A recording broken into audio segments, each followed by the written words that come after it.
If everyone would take their seat, we're going to get started.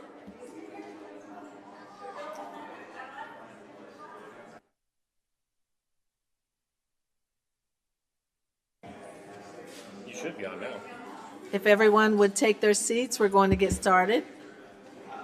You sound a little Can you hear me?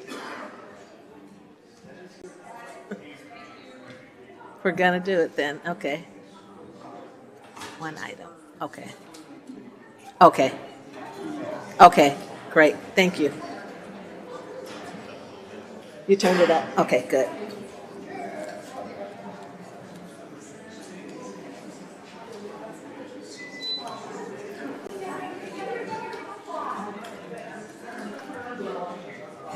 Good evening, everyone. It is 6:00 p.m. on Tuesday, September 10th, 2024. I'd like to call the meeting of the Peoria City Council to order. I'd like to also welcome everyone who's here in our historic City Council chambers, as well as our listening audience at WCBU. I'd also like to welcome our audience watching on cable channel 22. Madam Clerk, the council mics are open. Please call the roll. Mayor Ali, Present. Councilmember Allen, present. Councilmember Sear, Here. Councilmember Gordon Young, Present. Councilmember Graham, Here. Councilmember Jackson, Here. Councilmember Kelly, Here. Councilmember Euler, Here. Councilmember Riggenbach, Here. Councilmember Valpula, Present. and Councilmember Vespa. Here. You have a quorum present, Madam Mayor. Thank you, Madam Clerk. Everyone, please join me and stand for a moment of silent prayer or silent reflection, followed by the Pledge of Allegiance.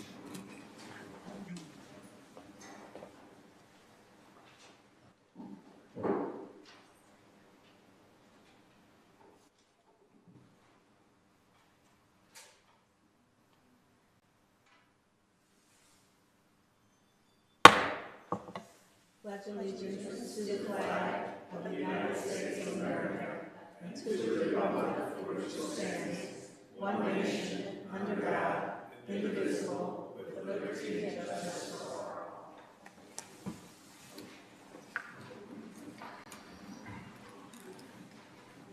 Madam Clerk, We are at proclamations. we have 3 proclamations today. The first one recognizes Hispanic Heritage Month. The proclamation reads, whereas the City of Peoria recognizes Hispanic Heritage Month by honoring the histories, cultures, and contributions of our community members and their ancestors who came from Mexico, the Caribbean, and Central and South America. And whereas the City of Peoria is committed to building a welcoming and neighborly community, embracing diversity and fostering equity for every community member. And whereas more than 6% of the City of Peoria's population identifies as Hispanic or Latin American in the 2020 census, and Hispanics make up the largest ethnic minority group in the United States. And whereas September 15th is noted as the start of Hispanic Heritage Month, as the anniversary of the 1821 independence declarations in 5 Latin American countries, Costa Rica, El Salvador, Guatemala, Honduras, Nicaragua, while Mexico, Chile, and Belize celebrate their independence days on September 16th, September 18th, and September 21, respectively. And whereas the City of Peoria celebrates the cultural heritage of our community members and the diversity they bring to the lives of our neighbors and neighborhoods, Hispanics have impacted the culture of the United States, Illinois, and Peoria in areas of business, government, innovation, art, education, and entrepreneurship. Now, therefore, I, Rita Ali, Mayor of the City of Peoria, do hereby acknowledge September 15th through October 15th as Hispanic Heritage Month in Peoria, Illinois.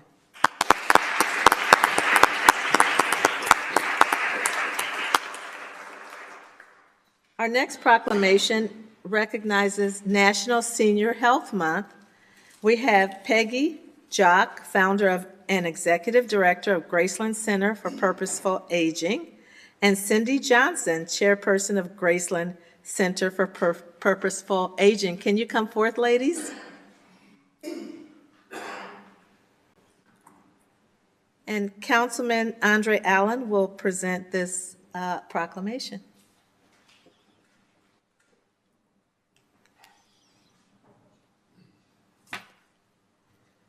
There we go. Thank you, Madam Mayor. Whereas National Senior Center Month is celebrated each September by the National Council on Aging to highlight the value of our nation's senior centers in the lives of older adults. And whereas the Older Adult Act of 1965, along with the laws creating Medicare, Medicaid, and Social Security, recommended that all communities have designated centers that focus on the well-being of retired persons. And whereas the research-based outcomes of the senior center participants demonstrate that older adults who participate in senior center programs can learn to manage and delay the onset of chronic diseases and experience measurable improvements in their physical, social, spiritual, emotional, mental, and economic well-being. And whereas older adults contribute significantly to the overall well-being of our communities through their financial impact, work experience, talent, and by providing guidance and care to the members of all ages in need of support.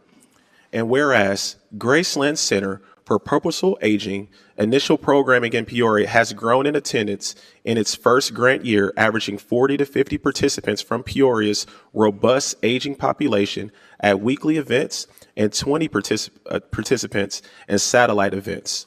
And whereas Graceland Center for Purposeful Aging will continue weekly programming and fundraising, building towards creating a community-based senior center for Peoria residents. Now, therefore, I, Rita Ali, Mayor of the City of Peoria, Illinois, do hereby acknowledge September as National Senior Center Month in Peoria, Illinois, dated this day, 10th of September, 2024 AD.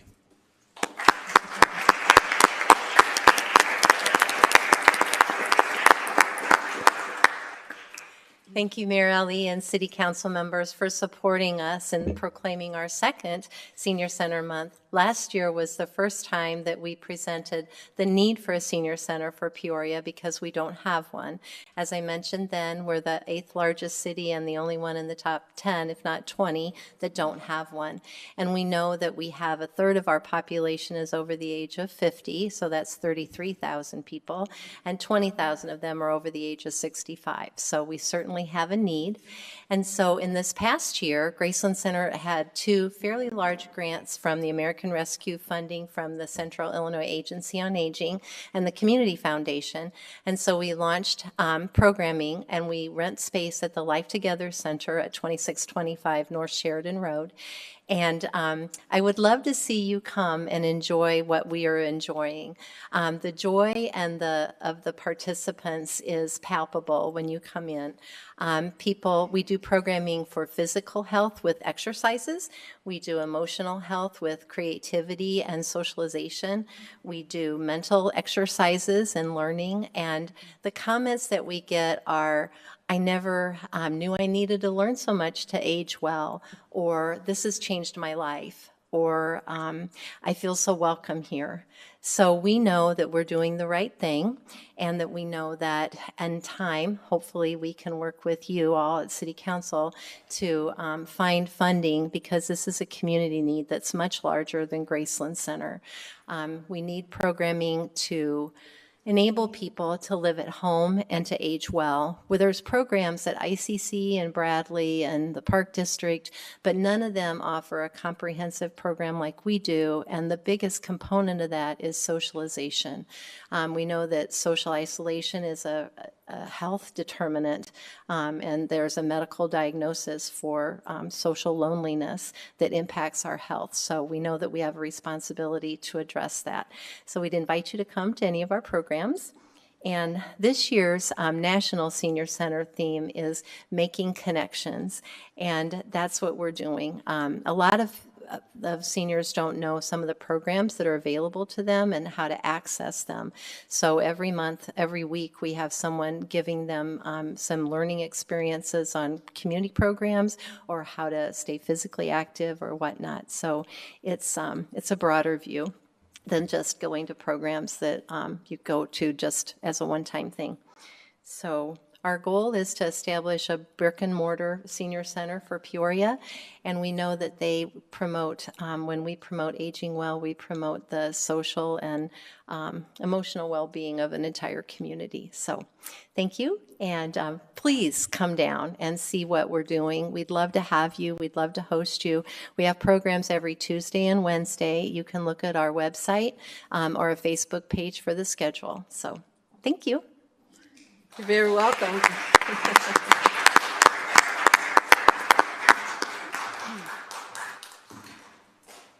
Our next proclamation recognizes Hunger Action Month.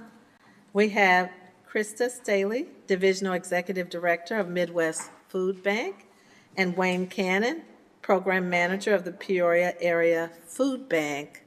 Can you come forward? And Councilmember Tim Riggenbach is going to present the proclamation. Councilman? Whereas everyone needs nutritious food to thrive, and every community in America includes people who are struggling with hunger. More than 44 million people faced food insecurity in 2022, including 13 million children in the nation and 12% of people in the state of Illinois. And whereas more than 23,730 individuals in Peoria County, 14,430 individuals in Tazewell County, and 3,760 in Woodford County rely on food provided by members of the Midwest Food Bank and Peoria Area Food Bank annually. And whereas the members of Midwest Food Bank and Peoria Area Food Bank distribute food and help address community needs through its network of food pantries, soup kitchens, and shelters, while working with the Food Pantry Network, HOI, Partnership for a Healthy Community, and other community organizations. Whereas the month of September has been designated Hunger Action Month to bring attention to food insecurity in our communities and engage the public in action through volunteer shifts, social media shares, and donations. Food banks and organizations across the country will host numerous events throughout the month of September to help end hunger in their local community. Now, therefore, Rita Ali, Mayor of the City of Peoria, does hereby designate September as Hunger Action Month in Peoria, Illinois, dated this 10th day of September, 2024.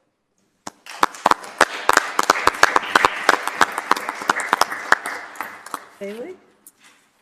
Thank you, Mayor Ali and City Council members for proclaiming this once again, Hunger Action Month. On behalf of Peoria Area Food Bank and Midwest Food Bank, I just want to say this is such a great forum for us. The month of September does hold so many amazing opportunities for us to showcase what we're doing in the communities to fight hunger and to fight food insecurity. And it gives us more forums to shed light on the issues at hand here with the food insecurity in our area.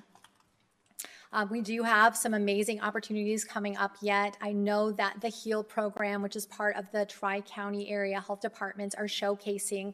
They've already started every Sunday this month with Wayne and his team showcasing both of our food banks as well as some of our agency partners, the food pantries we serve, on Sundays on their website to just help people better understand, one, the difference between a food bank and a food pantry, and then the work that we're collectively doing together as partners in this community.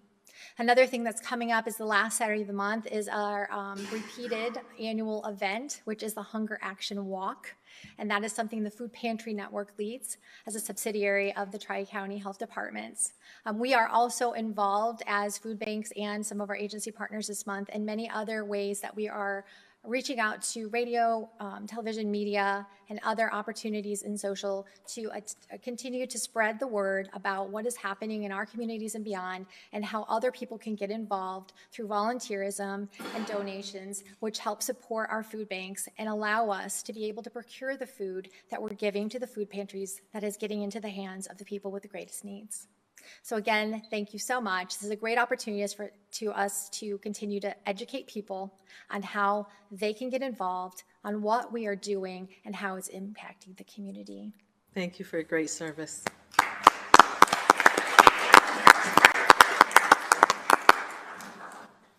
And lastly, I want to recognize one of our great community partners with Carl Health and Trillium Place. Dr. Keith Knepp is here, as well as I see Dr. Derek Booth and maybe Mary. Okay. I'll let Dr. Knepp take it from here.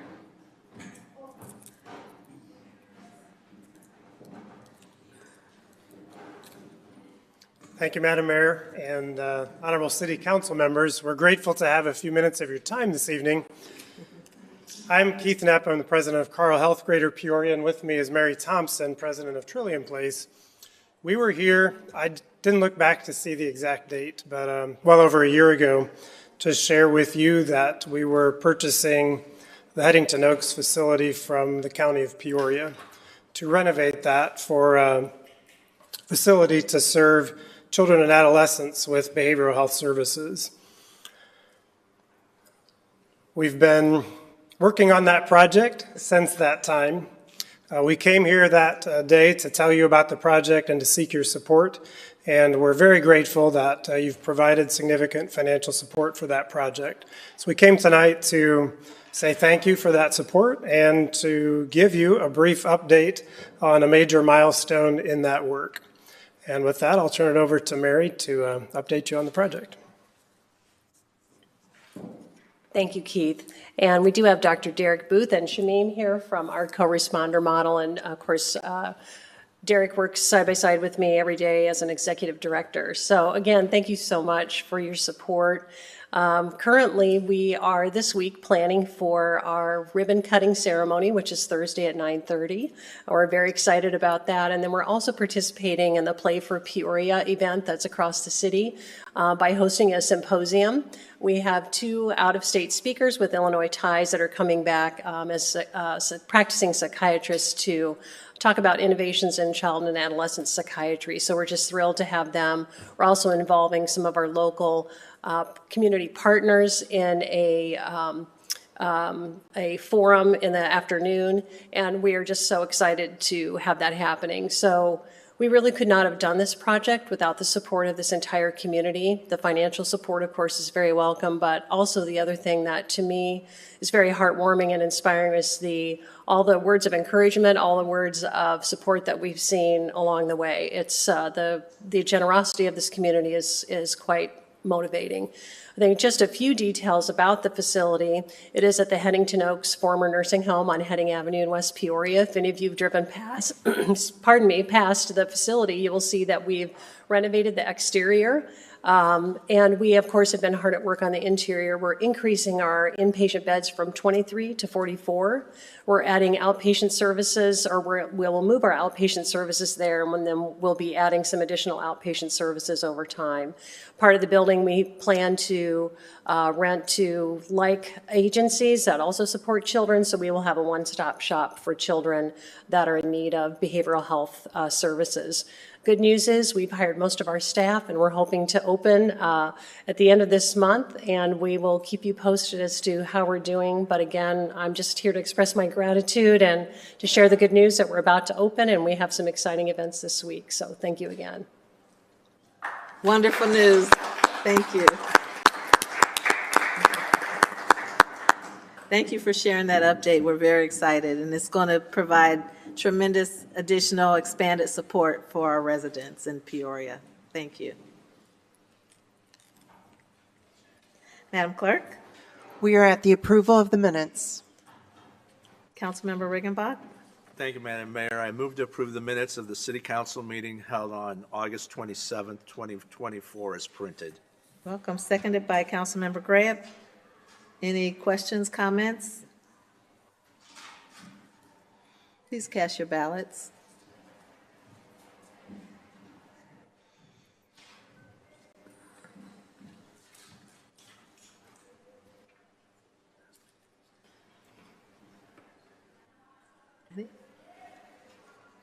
Motion passes unanimously. Madam Clerk? We have one town item. 24-258 is a request from the town officials to approve the August 2024 actual expenditures, and to approve the September 2024 anticipated expenditures for the town of the City of Peoria. Trustee Grant? Madam Chair, I move to approve as outlined. Okay. Seconded by Trustee Jackson. Any questions or comments? Please cast your ballots.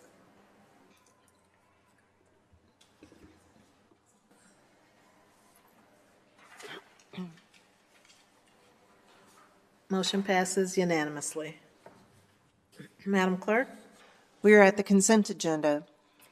24-259 is a communication with a request to approve the low bid of Illinois Civil Contractors, Inc., and award a contract for the Reservoir Boulevard ADA improvements in the amount of $260,072, with an additional authorization of $26,008 for contingencies, for a total contract award of $286,080.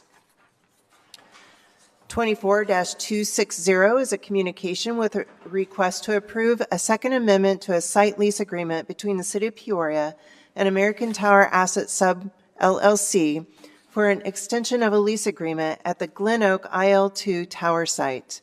24-261 is a communication with a request to approve a resolution regarding the approval of closed session minutes. 24-262 is a communication with a request to approve a resolution in support of an application to the Illinois Transportation Enhancement Program for the Pioneer Parkway Multi-Use Path Project in the amount of $550,000. 24-263 is a communication with a request to approve a state motor fuel tax resolution for the Adams and Jefferson Signal Upgrade one-way to two-way conversion project, Adams Street from William Kumpf Boulevard to Hamilton Boulevard, and Jefferson Avenue from William Kumpf Boulevard to Fayette Street, in the amount of $1,170,870. 24-264 is a communication with a request to adopt an ordinance approving the amendment, assignment, and novation agreement with Wagner Properties, Inc., Chick Flats, LLC, and Chick Apartments to develop a commercial and residential mixed-use development at 1001 Southwest Adams Street in the Warehouse District. And that concludes our consent agenda. Thank you, Madam Clerk. Are there any items to remove from consent? Can I get a motion to approve? Moved by, Councilmember Seer? I'm just going to make a motion, move to. Oh, okay. Councilmember Allen moved, seconded by Councilmember Seer. Oh, okay. Oh, you had some, okay. It's still our new system, so it probably didn't pick it up. Councilmember Jackson? Thank you, Madam Mayor. I'd like to remove item number 24-264. Okay. All right. You want to move to approve the rest, seconded by Councilmember Seer. Any questions, comments? Please cast your ballots.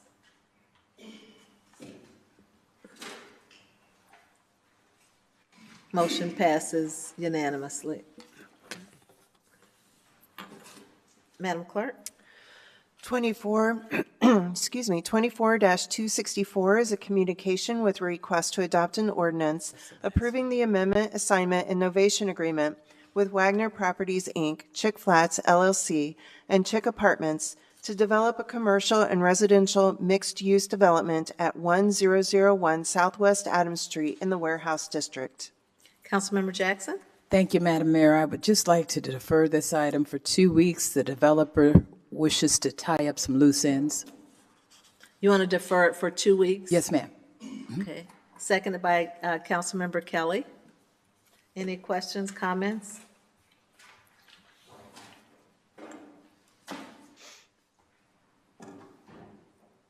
Please cast your ballots.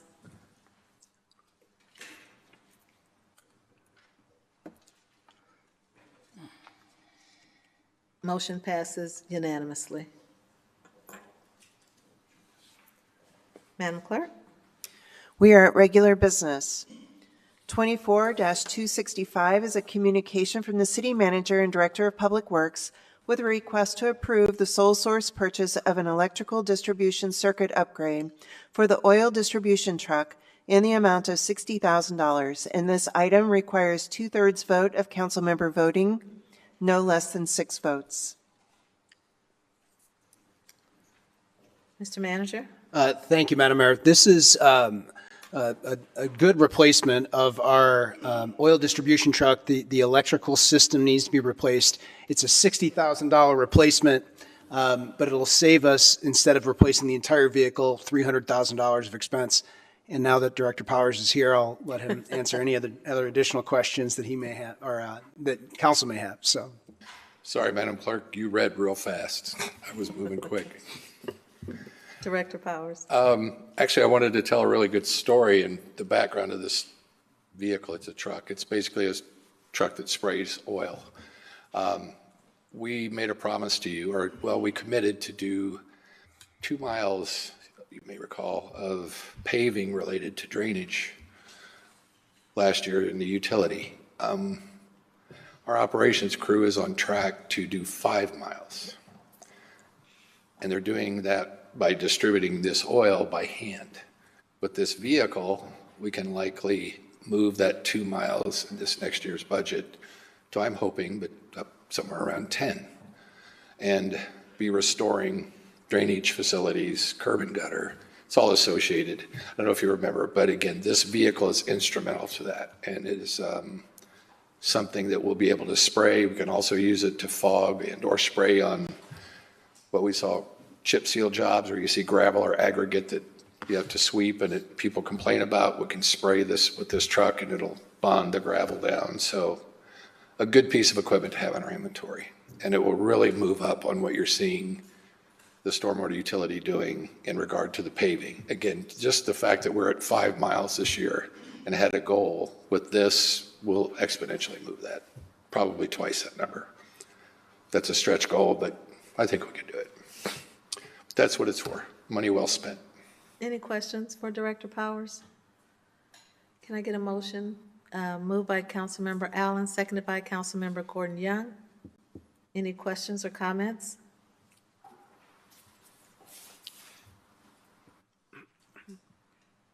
Please cast your ballots.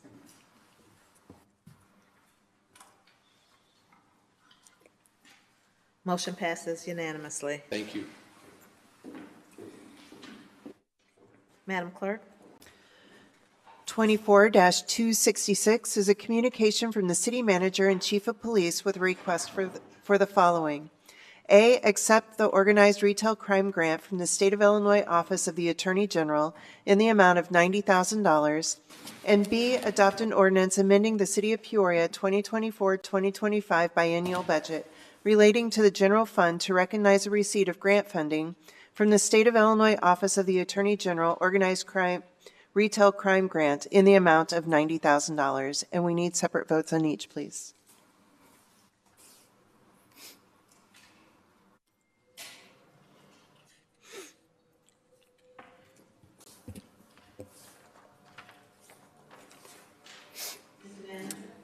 Thank you, Madam Mayor. I'd like to turn it over to our police chief to walk through this grant. Good evening, Madam Mayor, Council, City Manager, and public. Yes, I want to start off by reminding everyone that October of 23, we received $130,000 through the same grant for a real-time intelligence software system and some flock cameras. Our LPR cameras, license plate recognition cameras that. At that time, we pushed the flock cameras through, but we were still doing some work on the real-time intelligence software and doing our research to make sure we got what we wanted. So in April of 24, that came in front of you. As of July of this year, we have started to implement the FUSIS system that I will have our technical services lieutenant explain, and the assistant chief who've been hard at work working through this. And so we are covered from July of 24 to July of 25. What is coming in front of you today is the $90,000 to use as of July of 25 through 26 to continue to offset that cost of that program. So I'll pass it off to Lieutenant Esser, who has done a phenomenal job to get us up and running. But we are at the beginning stages, but we're doing very well. Lieutenant Esser? Thanks, Chief. Just like the Chief said, we're at the very beginning of the FUSIS platform. Since July, we've been working on building this platform for the officers, and we have just got to the point where we can begin training the department and officers on this platform, just so everybody knows where we're at. Just to remind everybody what FUSIS actually does, there's two parts to it. The first part is it allows the public to register their cameras through an online portal. And then it takes it a step further, and it also gives them the option to enable live camera feeds to the Peoria Police Department. That's not something they have to do. That's something that they can choose to do if they want.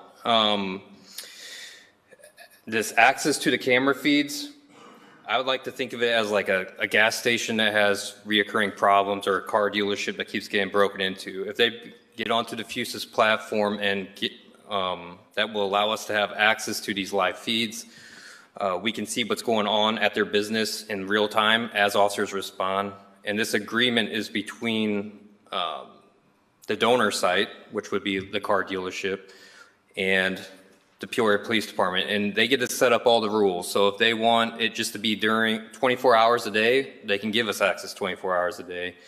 If they want to give it only while there's a police incident occurring at this business, then that's the only time we would have it. It's fully customizable. It can be in specific cameras, all cameras, whatever they want. It's an agreement we work out with them. We currently have 240 city cameras on the platform, and that includes that does not include our body-worn cameras, our fleet cameras, our camera trailers, they're all on the platform too, but the city cameras at intersections, or the one that's in this room right now, it's already on the platform.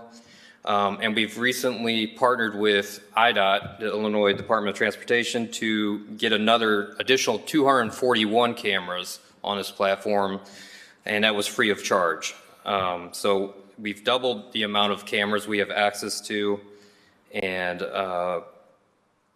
we are still working on bringing on more. So right now, Lexington Hills Apartments have agreed to come onto the program. We are close to finalizing that agreement. We also have started with the Pearson Hills, and we are currently talking with Peoria Public Schools and Bradley University and the Park District. They're all currently at different stages, but we're looking at bringing them all onto this platform. This platform also allows officers to bring up blueprints. Let's say there was an incident here, officers would be able to look and see the blueprints of City Hall, know exactly where the cameras are located at inside this building, and could access those cameras and respond to a trouble call that's going on the third or fourth floor. We would also like to see this program be used by other departments in the city, such as like Public Works, the Fire Department, Code Enforcement, and we would allow this through certain roles and permissions. They wouldn't have complete access like an officer would. There's no need for them to have access to a business like a car dealership. But more likely, if there's a snow route that needs to be plowed or a water main break or something, Public Works could get on and check the cameras and be able to see what's going on with the street before they send somebody out there. We are also currently working on a website to present to the public that will have frequently asked questions, a way for them to register their devices, and this will be through the City Department website. And I'll take any questions now. Thank you, Lieutenant. Yep. I'm a big fan of having tools like technology to help in crime reduction. How many cameras can be included? I mean, is there a maximum number of cameras? No, it's pretty much unlimited. There's like Atlanta is one of the originating departments that started FUSIS, and they have thousands. I can't quote it, but it's tens of thousands of cameras on their system. Okay. Do we have a goal? Do you have a goal for a certain number of cameras coming on? Our goal startup before we went live, before we got to this point, was to get about 500 cameras on. That's what Fusus recommended, and we're sitting right around just under 500. But now that we have access to the platform and we could show you guys if you wanted a demo of it, we can bring people into the station now and show them what it does, and people get that buy-in more now that they can see it. We were not able to have access to it until we had at least the 500 cameras we were shooting for on there, because they didn't want to show us a unfinished product. And now it's finished enough that we can show people and start bringing more businesses on. But the sky's the limit. The more cameras, the better. That's great. Any questions? I think those are Councilmember Allen. Thank you, Madam Mayor, and thank you, Chief, Assistant Chief, and Lieutenant.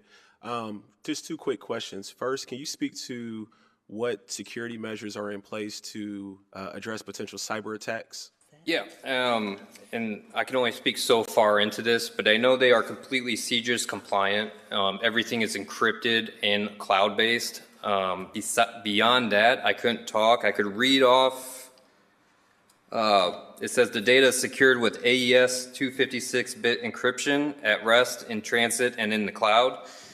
The Fusus core establishes a secure connection with TLS 1.3. So a lot of it's above me, but the important part here, I think, is that it reaches the CJIS compliant, and it has data redundancy stored in multiple geographically separated storage locations. So I could get somebody with Fusus to speak more on that, but it meets all the requirements we're looking for as a department. Respectfully, it's probably above me as well, too. Yeah. But it's just good to know that there's mechanisms in place, and I'm sure that this is a common practice. So I just want to make sure that there are some things in place. And then the second piece, you talked about it being implemented at residential complexes, Pearson Hills, and I think you also said Lexington Hills. For the residents of those neighborhood or those apartment complexes that are listening, can you talk a little bit about what does it look like if it is installed there, and how are there, I guess, the ownership groups of those complexes? How are they informing the residents that this is going to be possibly getting implemented? Do they have any, do they have any ways to say that they want it or they don't want it? What type of rights or responsibilities do they have? Yeah, I'm not. I think that would be based on that residence, how they manage it. The manager, if they want to let them know. Right now, I mean, they have cameras up, and if we need video footage from them, we would go and meet with the manager and get that footage. And I'm not sure. I think everybody knows they're under surveillance. I would recommend that the managers tell their residents that they're implementing the Fusus program and that we would have live access to it during whatever arrangement we arranged with that manager or the owner of the cameras. But I don't know if it really shouldn't change the dynamic, because they're already being recorded. They know they're being recorded. The only thing this would do is just give us faster access to that footage. So this is basically for cameras that are currently installed. Yes. This is not. We're not installing any new cameras. This is currently just bringing all the cameras that we already request footage from and bringing them onto one platform, so you can see them all on one map, see where they're located, and just kind of cut out that middle person of having to knock on somebody's door, wake them up, have them come out and provide us footage. If the agreement is met, the conditions are met for us to have access to that footage, we could get that footage. And I think most people are probably going to allow us access if there is a call at that residence. If there's no call at that location, we would not have access to it. And I think what's important to know as well is we're not in the business of sitting behind a computer to watch cameras. That's not what's happening. This is a funnel, right? All these cameras can funnel and say there's a 911 call. If they decide that when there's a call on scene to have access, then they will give access during that period and maybe an hour or two prior. Let's say there's a shooting somewhere or whatever crime. Well, was there something happening prior to that led to that? Well, we'll be able to have access to that if that's what they allow. And then this system is connected already through the state's attorneys to our evidence.com, where we push our evidence. So example, when we talk about the schools, there's things that happen sometimes on the weekend that happen outside of a school and we can't get something. This allows us to be able to get it depending on what the donor allows us to get. I feel like you want to jump in. No, I just to reiterate, we're not adding anything. We're getting access. So, these are cameras that are overt cameras. They're not hidden. If you live in a complex, you see the cameras. We're not getting access to anything that everybody doesn't already know about. And really for the officers, it's a workflow issue. So instead of going to the business, getting the manager in the middle of the night, which we do frequently, we'll call them in. Only certain people have access to it. The workflow on our end is the technology of this app. They can grant us access so we don't have to wait for the manager to come in. They can just remotely give us access to it. So it's a workflow technology. It puts all the cameras that are already existing on one platform, and the residents shouldn't see any difference at all. They're already there. We're not adding anything. Thank you, gentlemen, for the context and clarification. Thank you, Madam Mayor. You're very welcome. Councilmember Jackson. Thank you, Madam Mayor. Well, just a couple of questions. You said you'd like to add additional cameras to your platforms. I was just kind of curious for those entities, agencies that have decided to participate. Was this something they voluntarily did? We know there are certain, how can I describe it, businesses that have the propensity to be hotspots for crime. How will you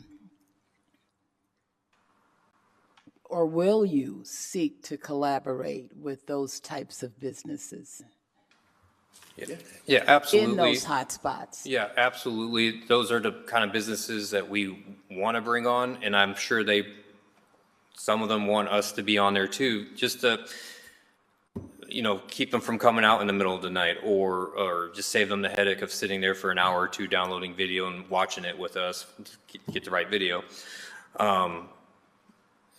That's going to be something that we're going to start doing. It's completely voluntary right now. There's no way for us to force somebody onto this platform. But we are looking at those places where we have frequent problems, and maybe we can have officers have live feed there.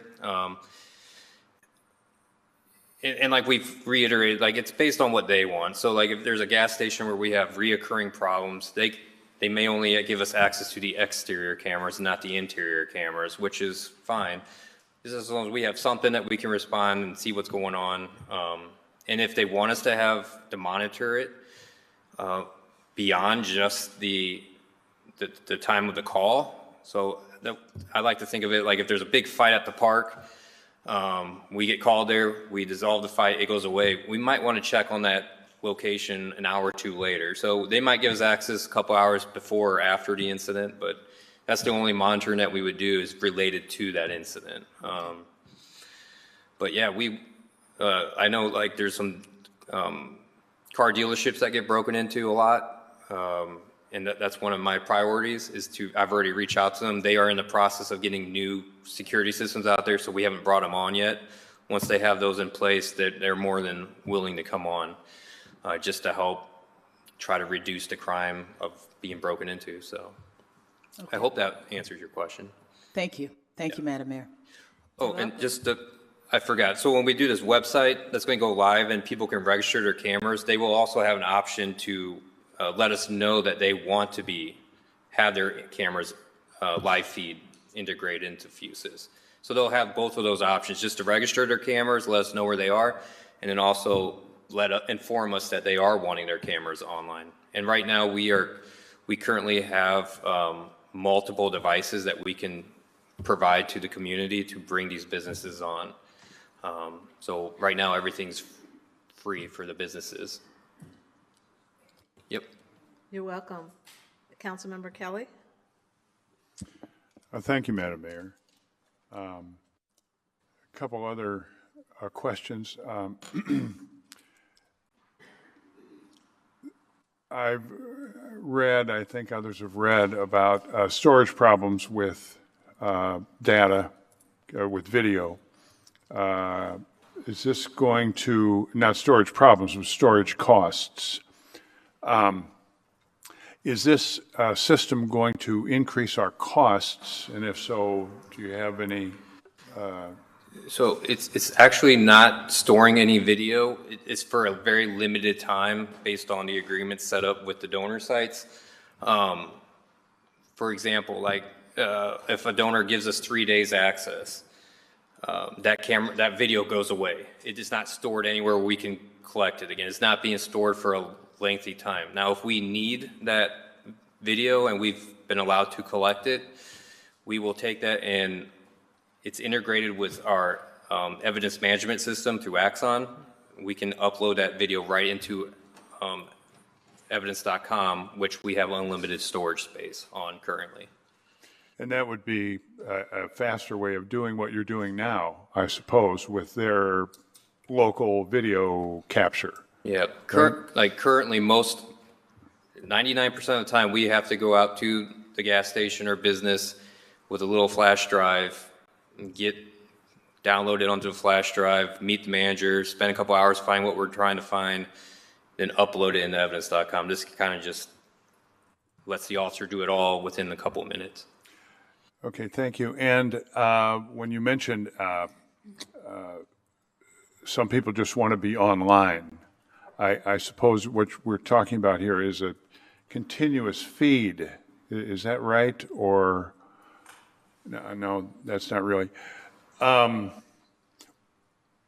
When there is an incident, therefore, if they're just online, when there's an incident, do you have to still get permission from them, or can you go right to it? Okay, so there's maybe I confused some people. There's two things. They can register their camera, if that's what you're talking about, and that's just letting us know that Eric Esser has 4 cameras at his house. If you guys need access to it, please contact Eric at this phone number, and that'll show up on the officer's map in their car. It'll just say this house has cameras. If you need it based on an incident, you can contact him. That's the registry portion. And then there's Eric Esser, who wants 4 cameras and give live feed access to the PPD, and that would be based on the agreement that I have made with the PPD.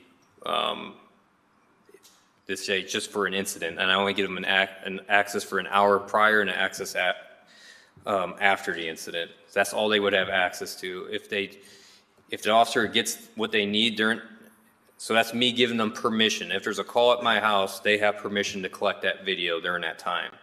Now, if they need video beyond that time, they would have to contact me, and I would have to give them permission, and they would have to meet me at my house like we've always done and collect that video, because it would no longer be accessible through Fuses. Thank you. That's very clear. Thank you. Madam Mayor, do we have a motion? Welcome. Pardon me? We don't. I'd like to move to approve item A. Is there a second? Second by Councilmember Velpula. We've still got more discussion. Councilmember Vespa. Thank you, Madam Mayor. Just to be clear, these apartment complex cameras they're in the common area, right? It's not like you're in any place that they have an expectation of privacy we're talking about, in the parking lot. Yeah, that's correct. They're either in the hallways. Most of them are going to be exterior cameras. That's what we're mostly interested in, is the exterior cameras. Who's coming, who's going. The interior we would like, but there's nothing inside a private where there's a expectation of privacy. Okay. All right. Yeah. That's it. Thank you, Madam Mayor. You're welcome. Councilmember Riggenbach. Thank you, Madam Mayor.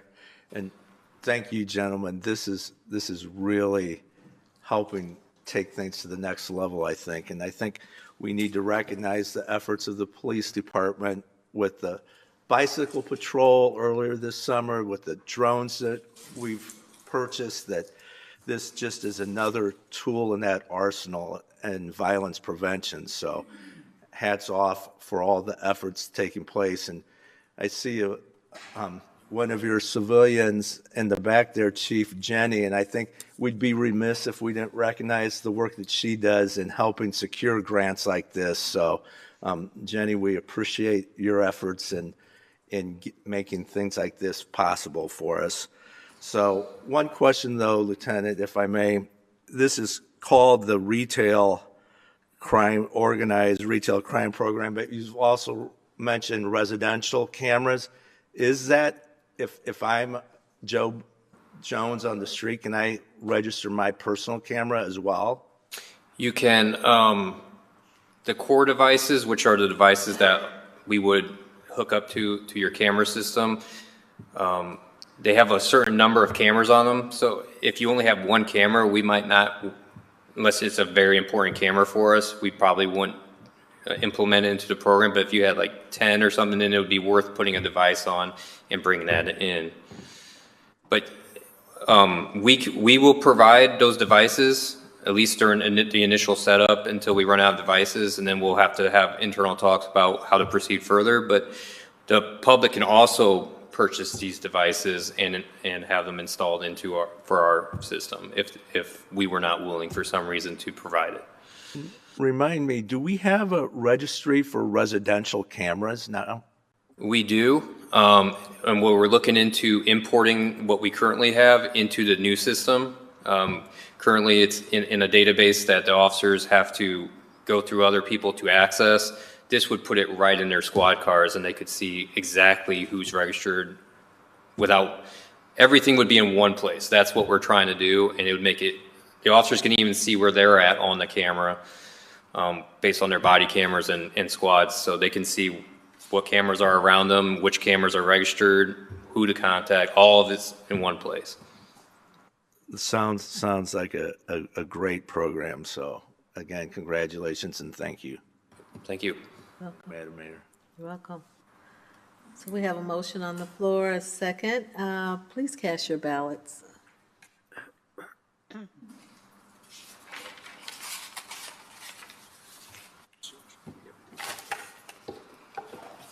Motion passes unanimously. Madam Clerk, thank you. Oh, you got another one, okay. Don't go too far then. Thank you, Lieutenant. Okay, Assistant Chief. We need a motion for item B, please.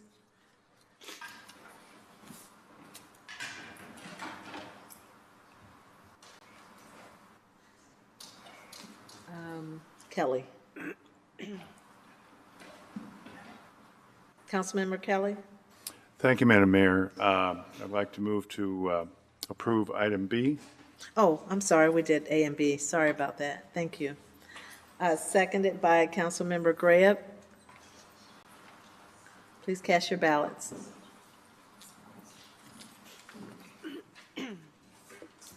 Motion passes unanimously. Madam Clerk? 24-267 is a communication from the City Manager and Chief of Police with a request for the following. A, accept the co-responder grant from the Illinois Criminal Justice Information Authority in the amount of $2,876,250. B, adopt an ordinance amending the City of Peoria 2024-2025 biennial budget relating to the general fund to recognize the receipt of grant funding from the Illinois Criminal Justice Information Authority providing the co-responder unit in the amount of $2,876,250. And C, approve and authorize the city manager to execute an extension of the previous memorandum of understanding between the City of Peoria and Carle Health Services under the co-responder unit for a one-year period in the amount of $1,068,989. And we'll need separate votes on each, please. Okay, Mr. Manager.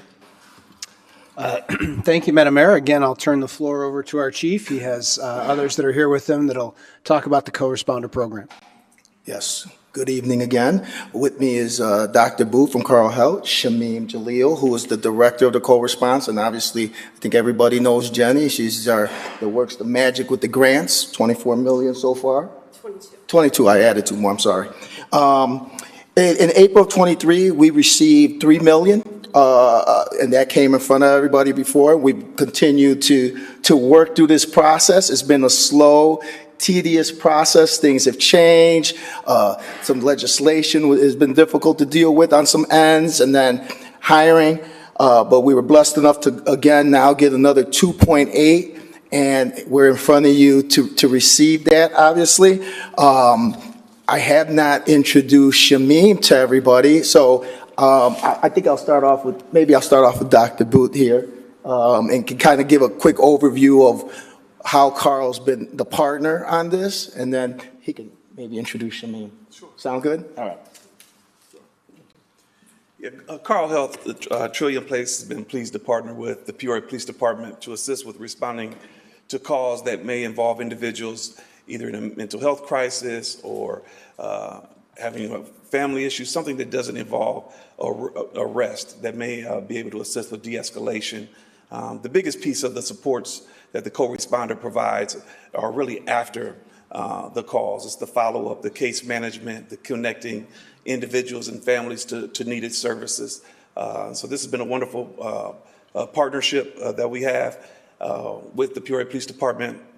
We're fortunate to hire Shamim Jalil, who is a wonderful project coordinator and project director for the co-responder program. And so Shamim is responsible for all of our assisting with our data reporting, assisting with hiring staff, and putting together a lot of the coordination, orientation binders, building this program from the ground up. And so with that, I'll introduce Shamim. Hello, everyone. Good evening, Madam Mayor, Councilman, and the public. My name is Shamim Jalil, and I'm the director for the Co-Responder Program.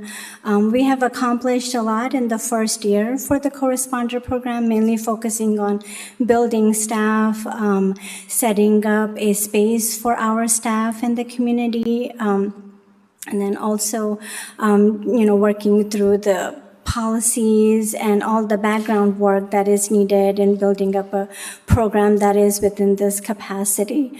As you may already know, there are several benefits for the co-responder program, in communities, including improving and enhancing crisis response, reducing the high utilization for law enforcement and hospitals in our community, and then mainly providing that holistic support for victims in our community. So we're very excited to be able to continue to build the program and provide that positive impact here for the community. Thank you. Thank you, Ms. Shanine.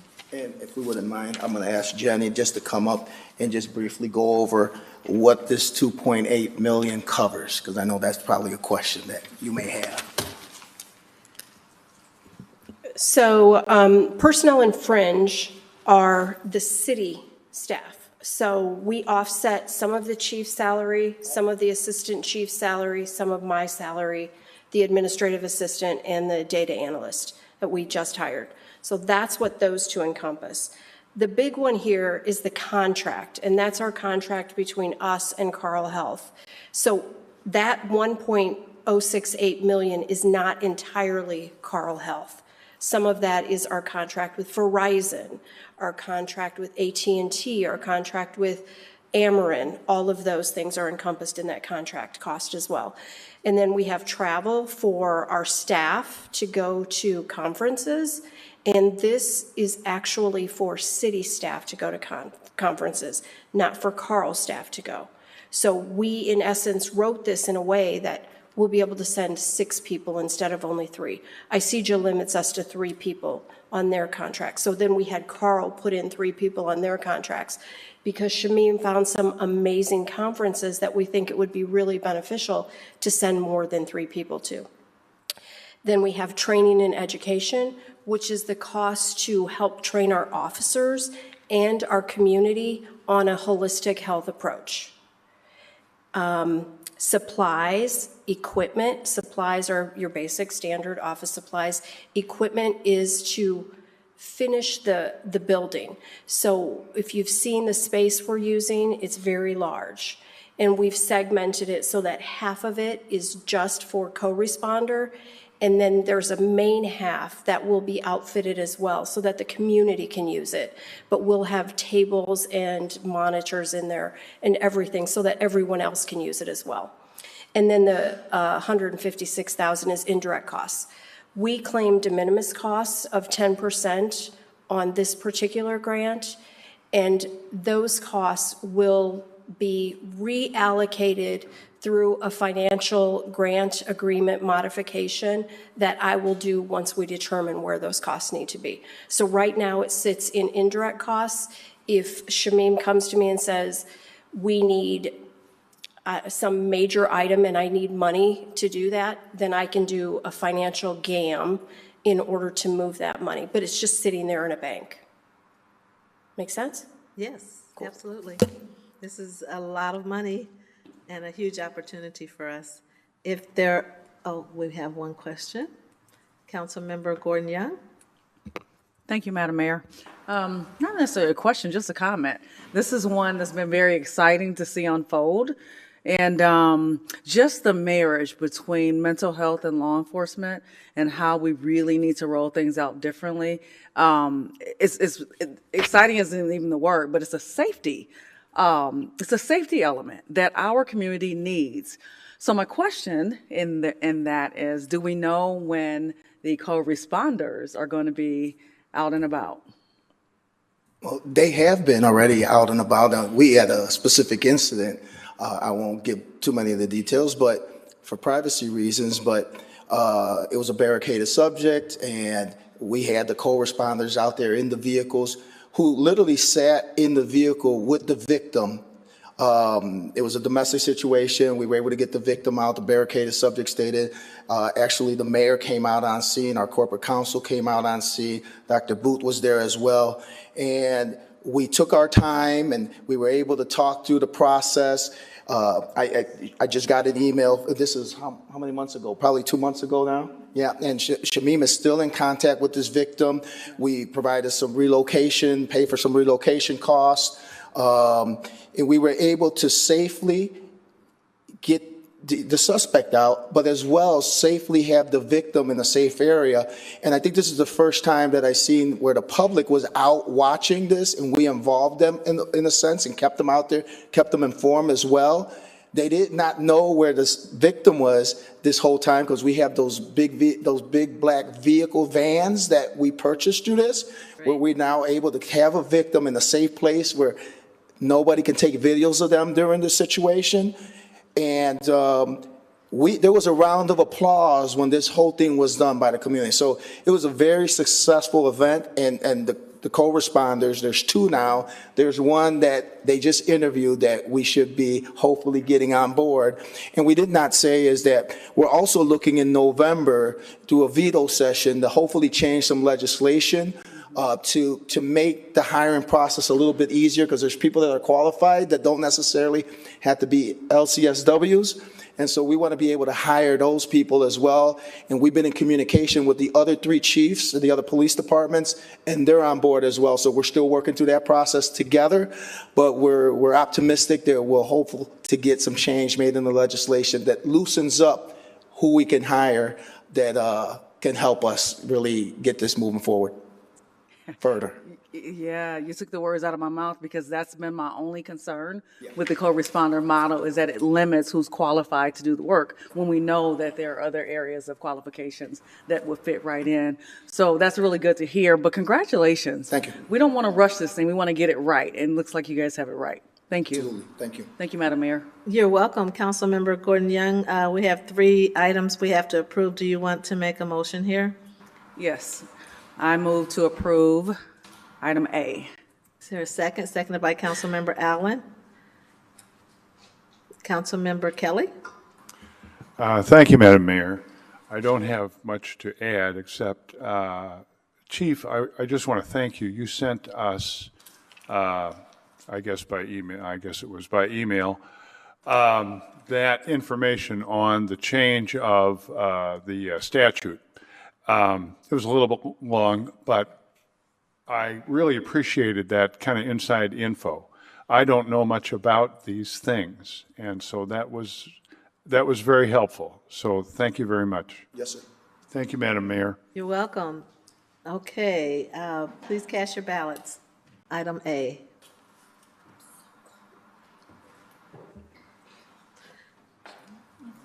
Motion passes unanimously.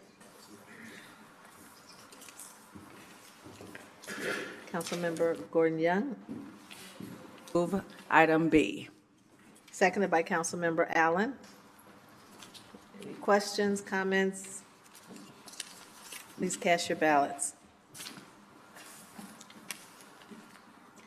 Motion passes unanimously. Councilmember Gordon Young, Move to approve item C. seconded by Councilmember Allen. Any questions, comments? Please cast your ballots. Motion passes unanimously. Thank you, Chief.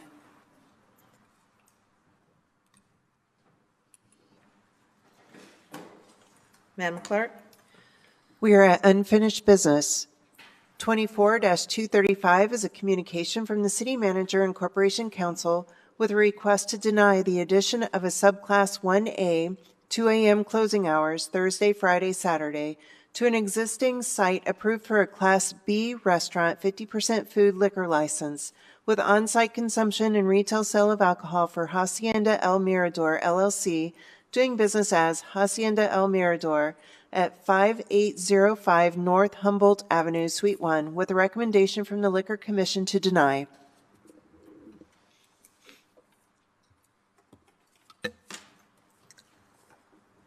Council Hayes? Mr. Manager? Thank you, Madam Mayor. You're welcome. As council will recall, this matter was previously deferred due to the opposition of the neighbors with regard to the extended closing hours. The Liquor Commission recommended denial, and for that reason, the staff has recommended denial, has requested denial out of respect for that. Thank you, Mayor. You're welcome. Councilmember Seer? Thank you, Madam Mayor. Move to defer 2 more weeks until the September 24th meeting, please. Seconded by Councilmember Euler. Any questions, comments? Please cast your ballots. Motion passes unanimously. Madam Clerk? If there's no further unfinished business, we are on to new business.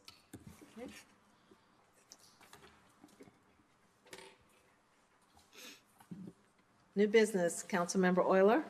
Thank you, Madam Chairwoman. It was brought to my attention this week that there's some potential impropriety over at the Health Department with city-related funds, and I believe there's a couple of Health Department board members here that would like to give us some information about that. So who is here? Who is here that you want to? I can see Ben request? Brewer in on the back row here. Mr. Kennedy, did you want to approach the floor? If there's no objection, you can come forward.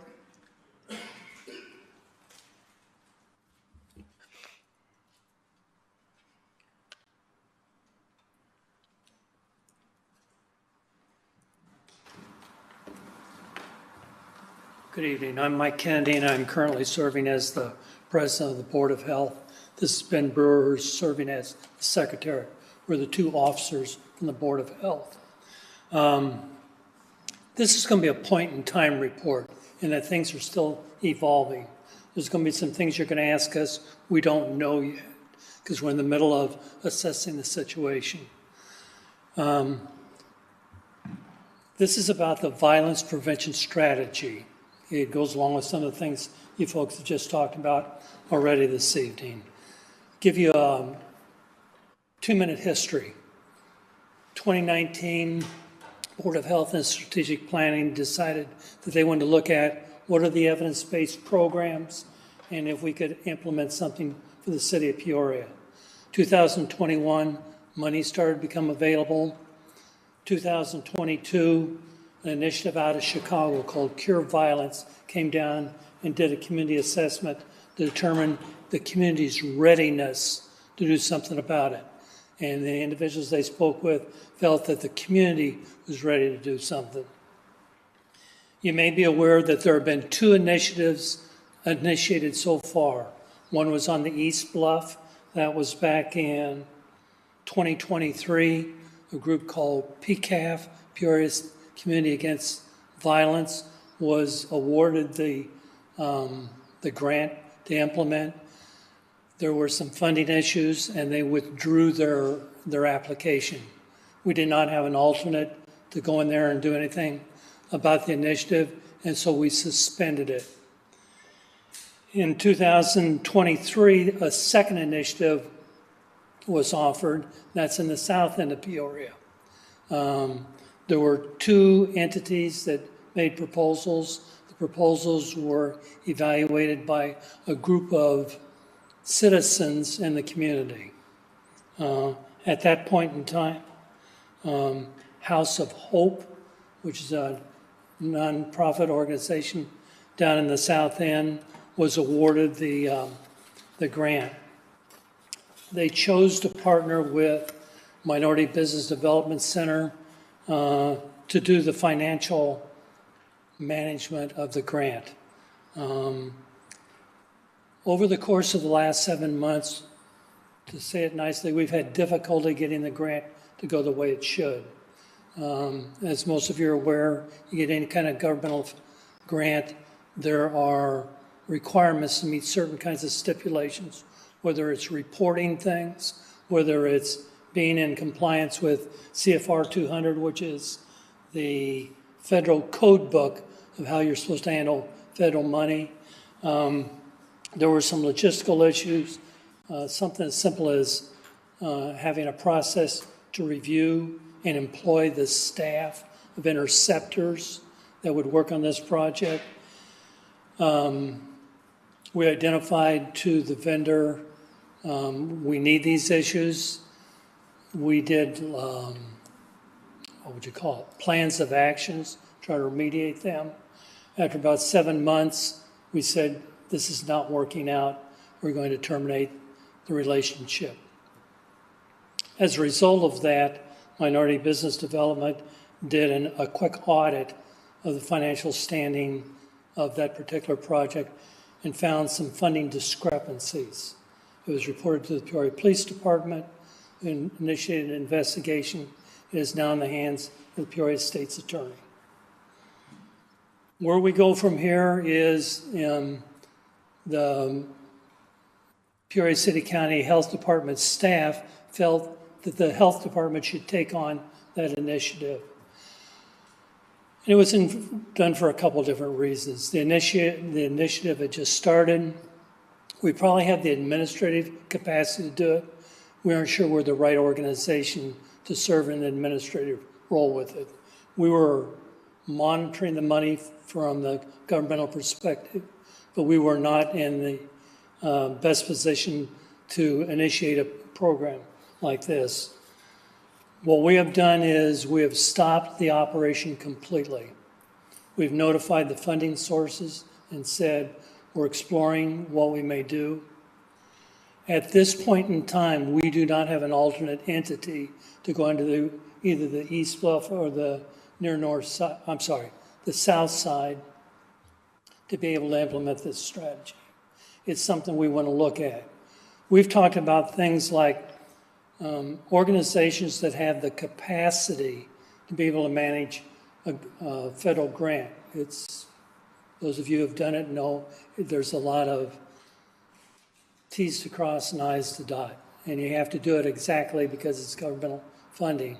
There's organizations that are good in it, and there's good organizations that are good service providers, people that would work in the streets where the violence occurring. So right now, we're exploring, are there options out there? We will have conversations, he left, with the police department, with the sheriff's department. It's an issue that there is no one way of doing it.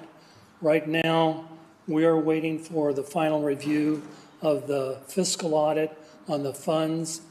It's due to report to us next Monday. Within probably 3 or 4 days after that, we'll have an account if everything is the way it's supposed to be. So if you folks have questions. Thank you, Mr. Kennedy. I do want to turn to our city manager to give us a status update.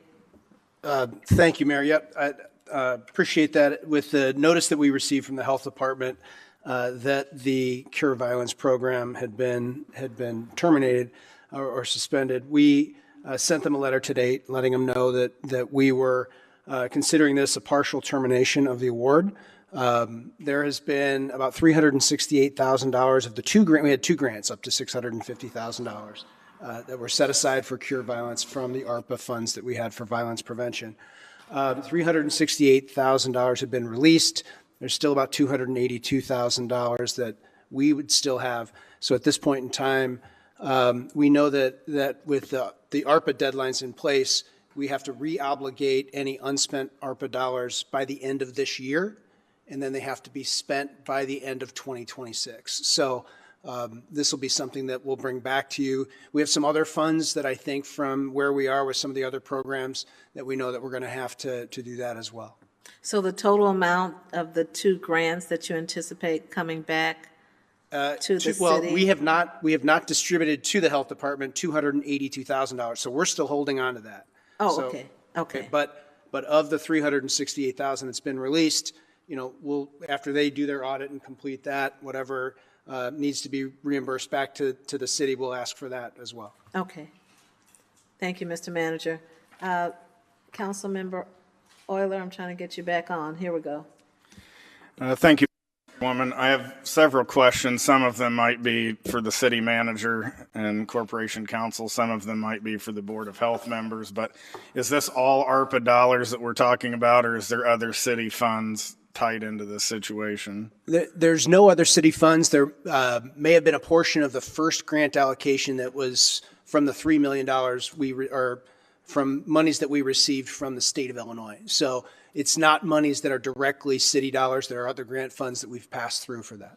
Okay. And we'll verify that for you and confirm. Okay. And what role will the city be taking in this investigation and oversight of next steps? Thank you, Councilman. So our grant agreements include provisions for them for a closeout, auditing, as well as clawback if any of the expenditures don't meet the program requirements. But right now, we don't have any optics into the actual money released by the county health department to these entities. And once we have that full accounting, we'll assess whether they meet the grant requirements. Any that don't, we'll be using the clawback provisions to request a return of those funds. So on the other side of that, should the city come back to the Board of Health to claw back those funds, are the funds still there to pay it back? Or where would that come from? Well, Go ahead. I'm not sure I understand the question. I think I understand there'd be a two-part question. So just full transparency. The day after we canceled this agreement, a transfer left that account, a substantial amount of money, and a call was made to that individual to return that. Now, that's part of the state's attorney's criminal investigation, so I'm not going to step on that, but money left and then came back. From that amount of money that actually came back, then the balance came through with my minority business to say, wait a minute, there was supposed to be additional beyond the amount that was taken. And so that's the question. And right now, until the 16th of September, the organization has the ability to come back to the health department and say, for our directed process, here is the expense. Let us give it to you as a receipt. You approve it, and then we can take the money out with our signatories. But the money that is in question is money that was not approved for our process. So we can say, hey, there's a receipt coming for it, and we still have to, by the grant, accept that receipt and for that expense. But that process didn't follow our internal processes in place. So for our accounting of it right now, we're short. And so that amount of money, I would hate to say what could come as a receipt by the 16th, but that is the amount of money that could come back to the city. So at this point, you don't really know what that number is or where those funds would come from if the city's taxpayers were to be refunded? No. So this is I appreciate shedding light on this situation, but it's very upsetting and frustrating, especially to some of us around the council, because 2 years ago, we voted this down for concerns over lack of oversight, lack of due diligence, not being prepared to take on a program. And if you go, and as a result of that, a number of us around the Horseshoe were told that we were making this a race-related issue and not an issue based on the facts of the situation.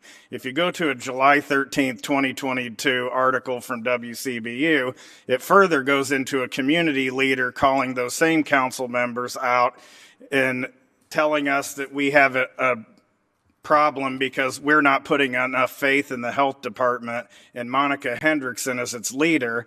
And here we are 2 years later, and there's a clear lack of oversight, a clear lack of accountability, and a program that appears to be completely mismanaged.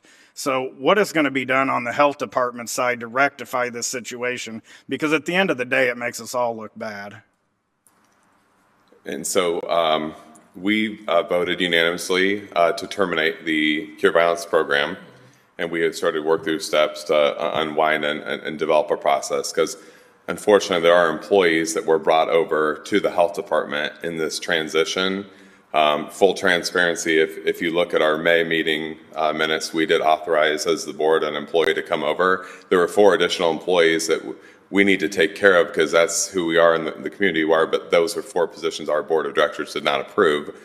They were just added to our personnel line. So we are handling that, and we'll handle those issues with our personnel.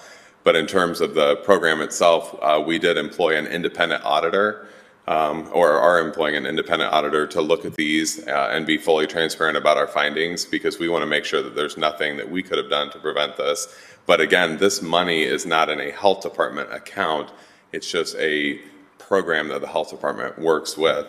And to your point, Councilman Euler, when this program got voted down by the council 2 years ago, that program showed up on our agenda for the health department less than a week later with all this context saying we've been talking about this for years, but if you open and look at any of our minutes, you'll never see Cure Violence mentioned in any of our board packets, because it was discussed with our board for the first time 5 days later after the city council voted it down. However, President Kennedy did mention that we have been talking about strategies, because we have. We just never talked about Cure Violence because it made its way 5 days later. And that is a question that we have internally as well. How did this get put on our plate? And no context whatsoever. But I've been on that board for 8 years, and I like to tell the story. I've never had multiple city council members call me in the same day to talk to me about this project. And I said, man, this must be a political doing, and that's what I think it is today. Well, I think you might have answered the question somewhere in there, but I picked up earlier on Mr. Kennedy indicating that this was being terminated because the health department can't handle it. What made the health department decide to begin with that they could handle it? Okay, if I said that, that's not what I meant when I said we can't handle it. This is a very specialized intervention. Working in violence is not something most of us could do. Organizations, very traditional nonprofit organizations, could manage it. As long as you know the rules and go by the rules, that's fine. When you use a subcontractor, you use a subrecipient to do it. Only thing you can do is manage them as best as they're will allow to be managed. We have documentation of when we started to see deficiencies in performance that we've attempted to remediate. And I think the staff was more than patient, giving them 7 months to correct the deficiencies we saw. Once we saw it, we dealt with it. The issue of the fund discrepancy was not part of our decision.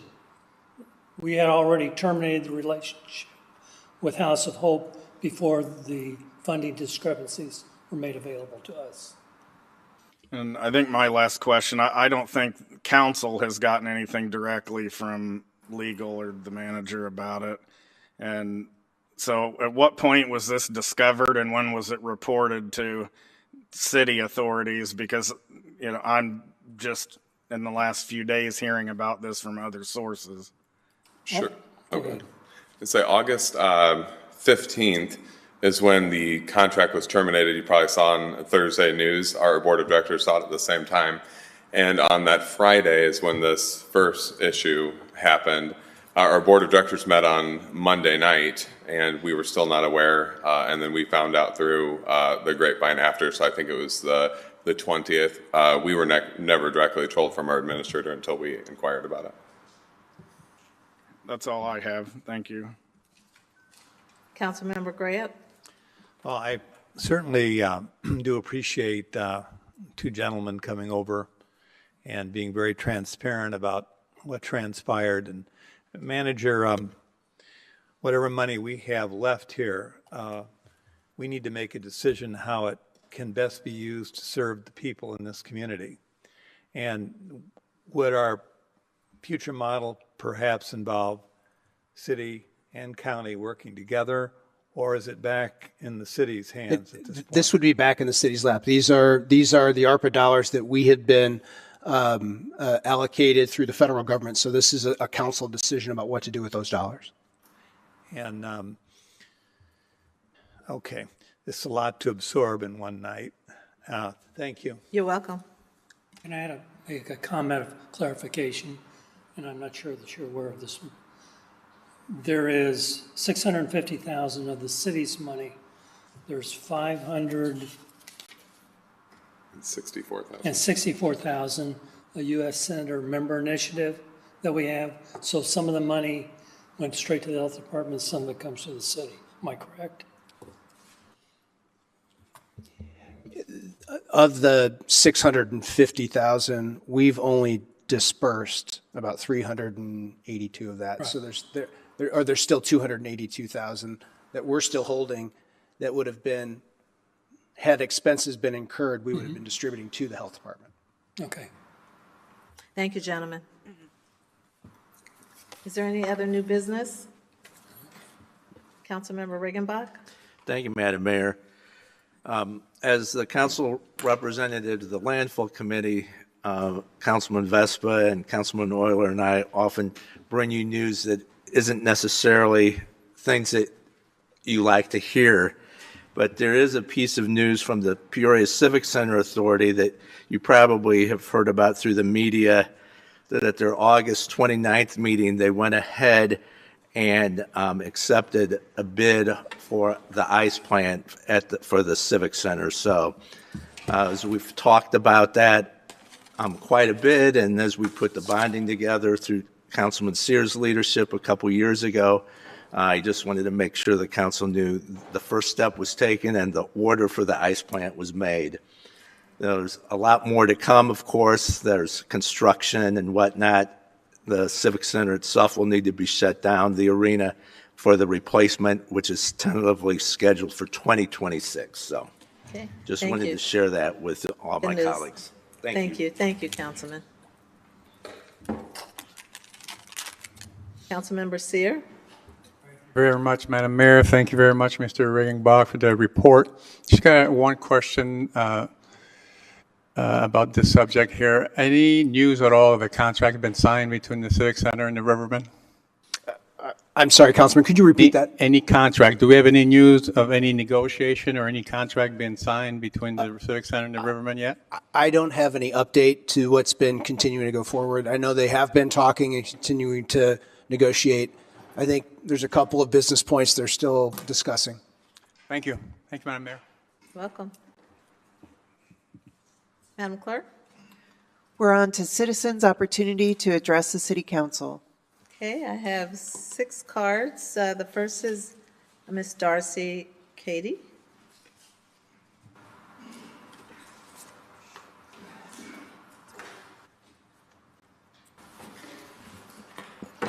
Good evening, City Council members and Dr. Mayor Ali. So tonight, Peoria for Palestine has returned to ask that the council take the proposed ceasefire resolution that you received last week in the red folders to a vote at the following meeting. This would be September 24th.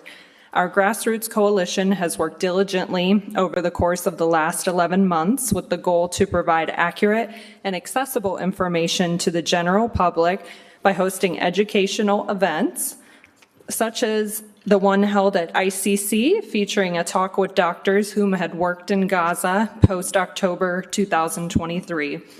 We have also focused on creating unity within the local community by participating in cross-cultural celebrations such as the Peoria St. Patrick's Day Parade to give thanks and celebrate Ireland for recognizing the state of Palestine and for their continued support of recognizing the Palestinian people's right to exist.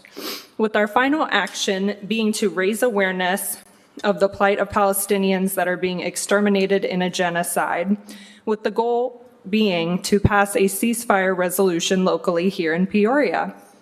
Peoria for Palestine has done this by creating a meaningful and impactful presence online via social media across multiple platforms, as well as hosting rallies and forming strong connections and relationships with local organizations and nonprofits.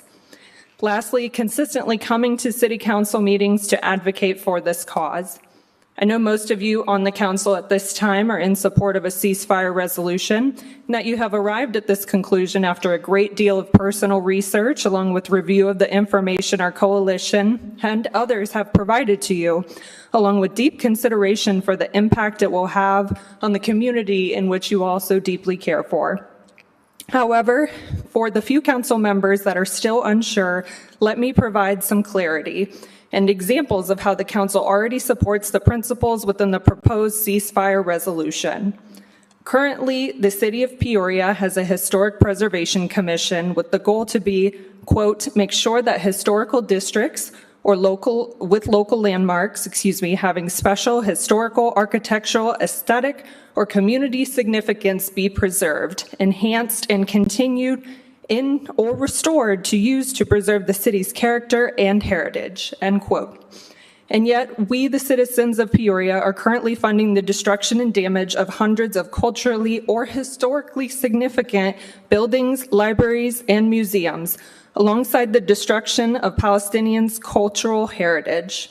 This includes St. Hilarion Monastery, the remains of which have spanned more than 400 years and have been characterized by 5 successive churches, which has sustained significant damage since the latest onset of attacks beginning in October 2023, along with the oldest mosque in Gaza, the Great Omari Mosque, that was completely destroyed by an airstrike in December 2023. And at the previous city council meeting, we witnessed what I can only describe as a bit of a paradoxical scene playing out as our mayor, Rita Ali, presented Chief Craig Harper of the Peoria Tribe of Indians of Oklahoma a key to the city. Mayor Ali would graciously go on to speak of how the tribe was forced out of Illinois and how it reflected the painful history of Native Americans in this nation. I supported the mayor and the city council publicly then, and I stand by that by honoring the original inhabitants of this land and the indigenous people of the Peoria tribe.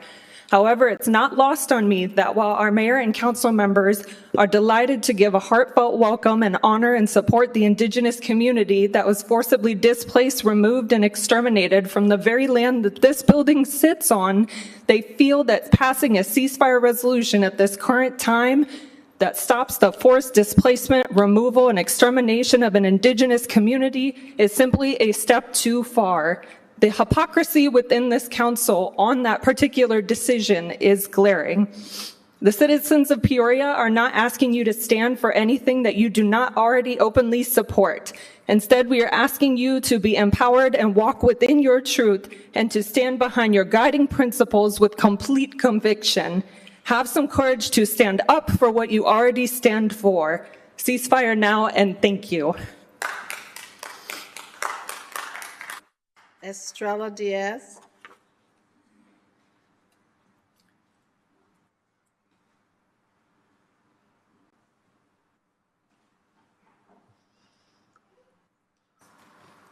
Hello, Madam Mayor, Councilman. I hope you all are well.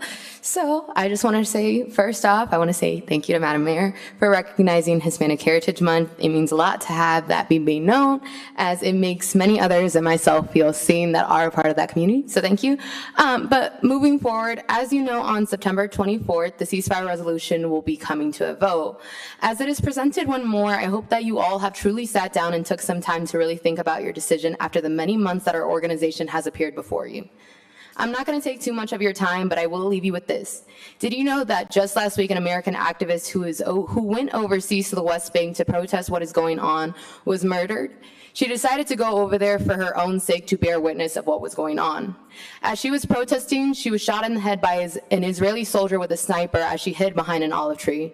She was only 26 years old and had recently just graduated college. What is so eerie about this is she was a part of the same organization, International Solidarity Movement, as Rachel Corrie, the 23-year-old American activist who was murdered in 2003 by a Caterpillar D9 bulldozer for simply being in protest of Palestinians' home being demolished. While she stood in front of the home in hopes of them not demolishing it, which cost her her life. If any of you are aware, a couple of years back, her parents actually came here in protest of Caterpillar, and I just want to let you guys know that if you weren't aware. But with that being said, again, when the time comes, I really do hope you guys make the right decision about this, but that's all. Hinda Carr.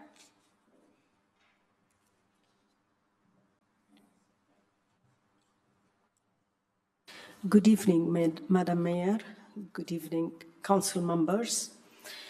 Again, we're here for the same reason my predecessors from Peoria for Palestine talked about.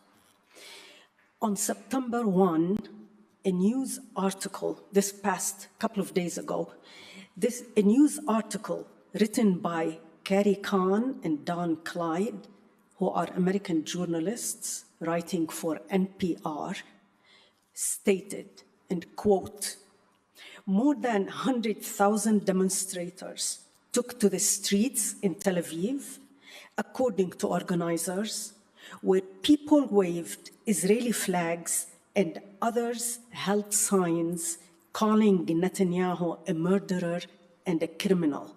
Many feel Netanyahu is the one holding up the deal. They're talking about a ceasefire deal. Continuing the quote, protesters called for Prime Minister Benjamin Netanyahu to reach a ceasefire deal to secure the release of the remaining hostages held by Hamas in Gaza.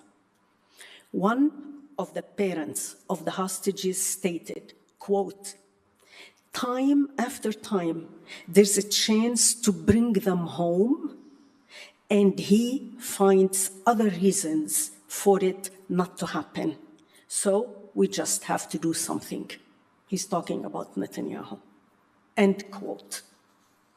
My humble opinion, the reason the murderer and criminal Netanyahu, as his citizens call him, and the war criminal, as the International Court of Justice, the ICJ, call him, is continuing his grisly genocide and sadistic killing and torture of Palestinians, both inside his prisons and outside, is that the US has the spigot of money, weapons, and political support open to the max. This is against what the majority of the citizens of the US want, and I have information for you here. Hopefully you'll receive it after the meeting. This is also against specific laws that the US have, and also against international laws. 105 hostages were released in the temporary ceasefire in November of last year. This is the best chance for releasing the hostages. Since November, many have been killed by Israel directly or while carpet bombing Gaza.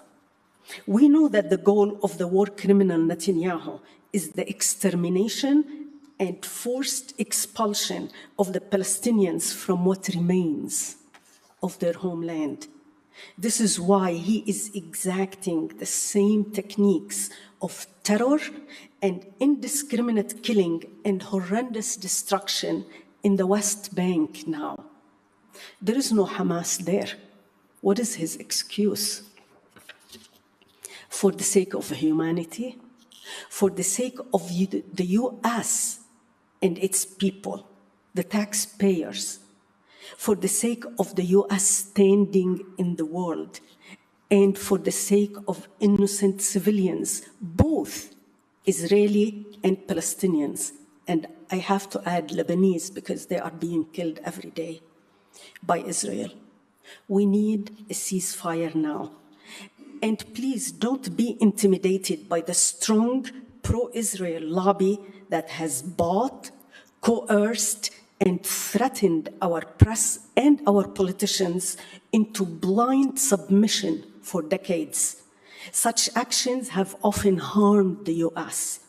They cannot hurt you, our council members, because of who you are and your positions, and they can't hurt you while we, the citizens of Peoria, are fully behind you. We count on you and your humanity. Ceasefire now. Thank you. Natasha Devine.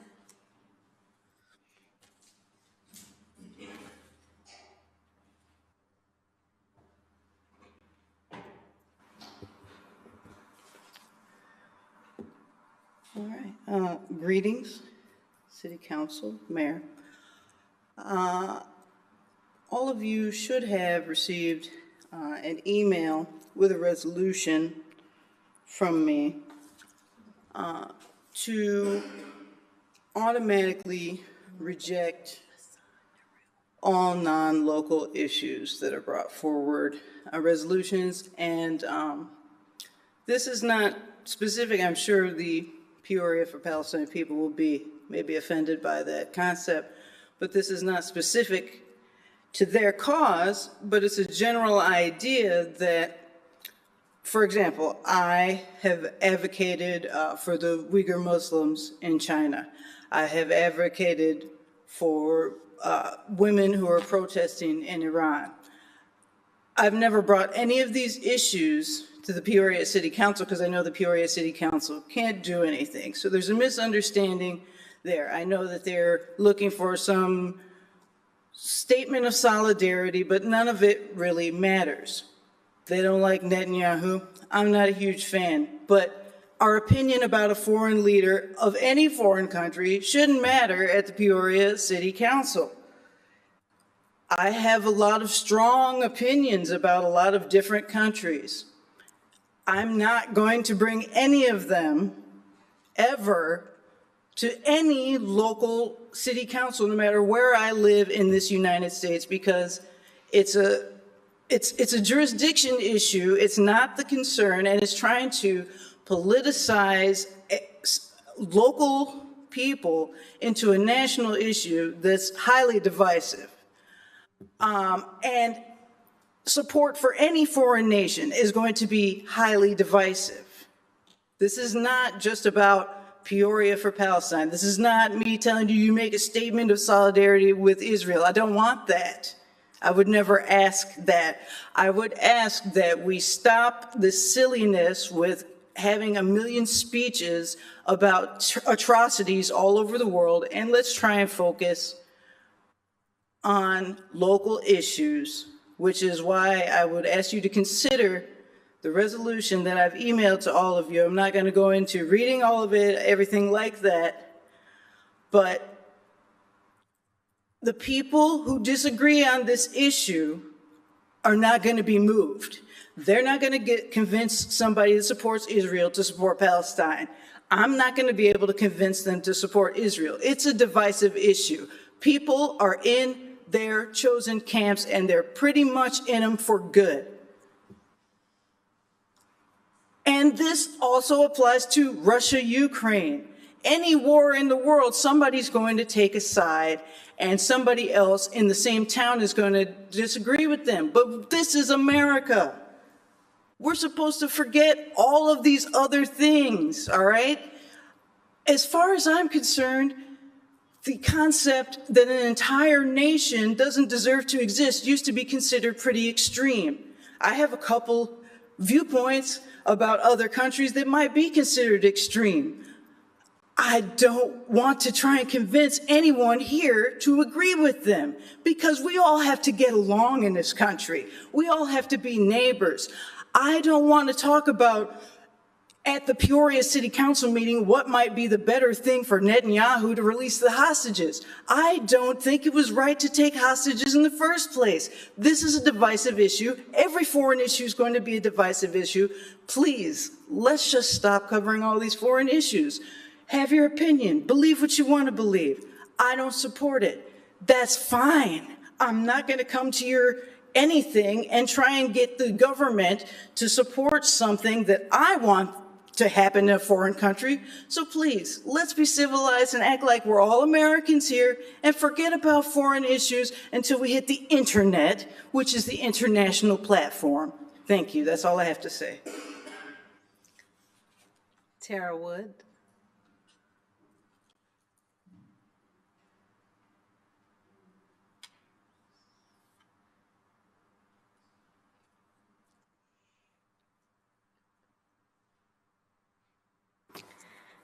Good evening, council members, Madam Mayor. I don't have anything prepared, so I was maybe not going to speak, but just to address Natasha, I appreciated some of what she had to say. Oh, gosh.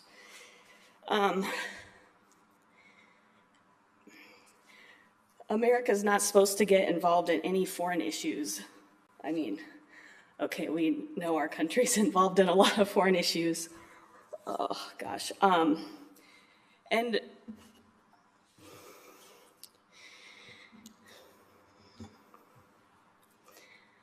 a lot of the things that she said, I agreed with in terms of, you know, human rights issues and stuff. And I mean, obviously, we have the same opinions in some ways about everybody should have human rights. The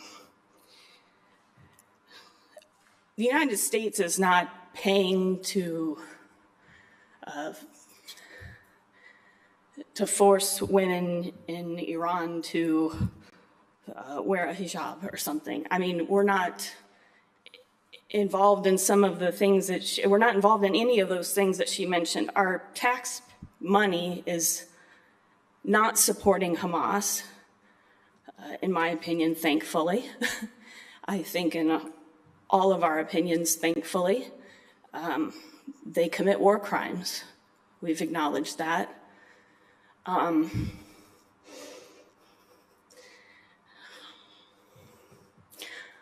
Okay, I have a doctorate in plant health. I studied agriculture. I now am into horticulture. I have a landscaping business. We don't use any chemicals. I have 2 giant ant hills in my yard that I want to get rid of, and I just can't kill the ants. When October 7th happened, I cried because I'm emotional and I care about human beings. I thought what happened was horrendous. But what has happened since there is unbelievable, and we're paying for it. And Peoria is paying for it, and I think we've given you those numbers. I think it's around $152 million. That's a local issue, and that's something that we should be able to address. And very, very respectfully, I would invite Natasha to read our resolution, because if you haven't, I'm sure we'd be happy to share it with you, because, you know, I mean, it just talks about humanity. We're not supporting war crimes. We're not supporting, this is just a mess. I think I've made my point. Our taxes are paying for this, and we don't want to do that anymore. And I don't think anybody would want to know that their taxes are paying for kidnappings, that their taxes are paying for children being sniped. I mean, you have the documents, right? I mean, you have the sheets and stuff we've prepared.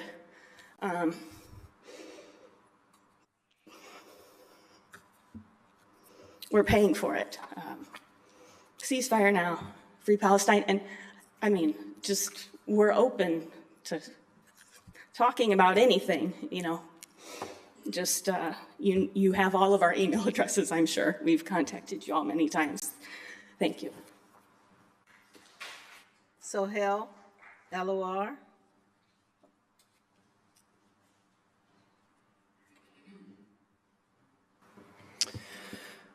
Good evening, Madam Mayor, council members.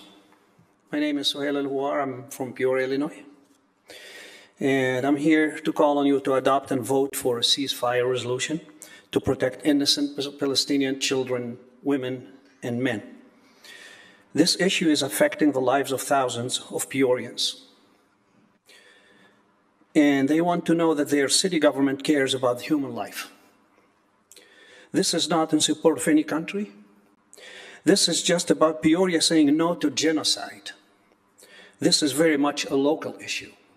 It should be an issue for every locality and every human being. There have been continuous daily airstrikes and shelling of tent camps, schools that are heavily occupied by civilians seeking safe shelter. No place is sacred in the eyes of the rock state that is violating every international law and human right with impunity. The apartheid state of Israel has been systematically targeting schools, hospitals, refugee camps, mosques, churches, and violating every rule of law and decency known to mankind. Just the other day, an 82-year-old man, Palestinian, was killed in front of his house in Jenin, that's in the West Bank, with 9 bullets. That's self-defense. 82-year-old man in cold blood. Just a couple of days ago, an American citizen protesting for peace in the West Bank was shot and killed by an Israeli sniper. And she was not the first one. And the response of our government to this incident is nothing but shameful, to say the least. Just yesterday, a 2,000-pound bomb was dropped on a tent camp that was designated a safe place by Israel itself, creating a 30-foot deep, 200 feet wide hole in the sand. A large enough hole to hold a 3-story apartment building, pulverizing everyone in that area, in addition to more than 65, and this is as of yesterday, 65 other civilians, at least, between killed and injured in the surrounding area. The huge Mk-84 bomb that was used was supplied by us, the US taxpayers. And anyone among us who does not do what they can do to stop this madness has the face and hands tainted with the blood of all the innocent people who died in this genocide. Anyone does not see the genocide, the systematic effort to kill as many Palestinians as possible and destroy the infrastructure in all Palestinian territory, that is in Gaza and in the West Bank, for the purpose of making life impossible for any who may remain and kicking them again out of their land, just like what happened in 1948. Anyone who does not see that is either blind or blinded by hate or by dirty politics. Enough is enough. 75 years of killing and destruction is enough.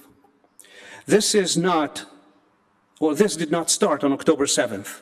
Just between 2010 and 2022, war criminal Netanyahu's military operations caused more than 7,000 Palestinians casualties. This is before 2023.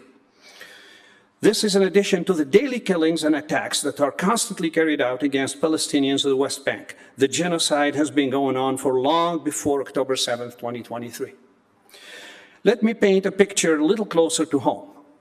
What happened on October 7th is as if Canada, while it has been claiming Idaho for itself for the last 75 years, occupies Montana. And then when US fights back from California, Canada destroys California, claiming self-defense. That's exactly what's happening in Palestine. And it's crazy. Enough is enough. Call for an unconditional ceasefire and an end to the brutal and the only occupation remaining on our planet. One final thought. Do you know how decent people feel about their forefathers who either helped or remained silent in front of what Nazis did, I am certain that they would do everything in their power to distance themselves from them. So I'm going to call on you, do not let your grandchildren distance themselves from you. Let them instead be proud of you. Let them remember you as a council member who stood for justice and the sanctity of human life. Thank you. Call for a ceasefire to help end this madness and free Palestine. Thank you. Hassan Naru.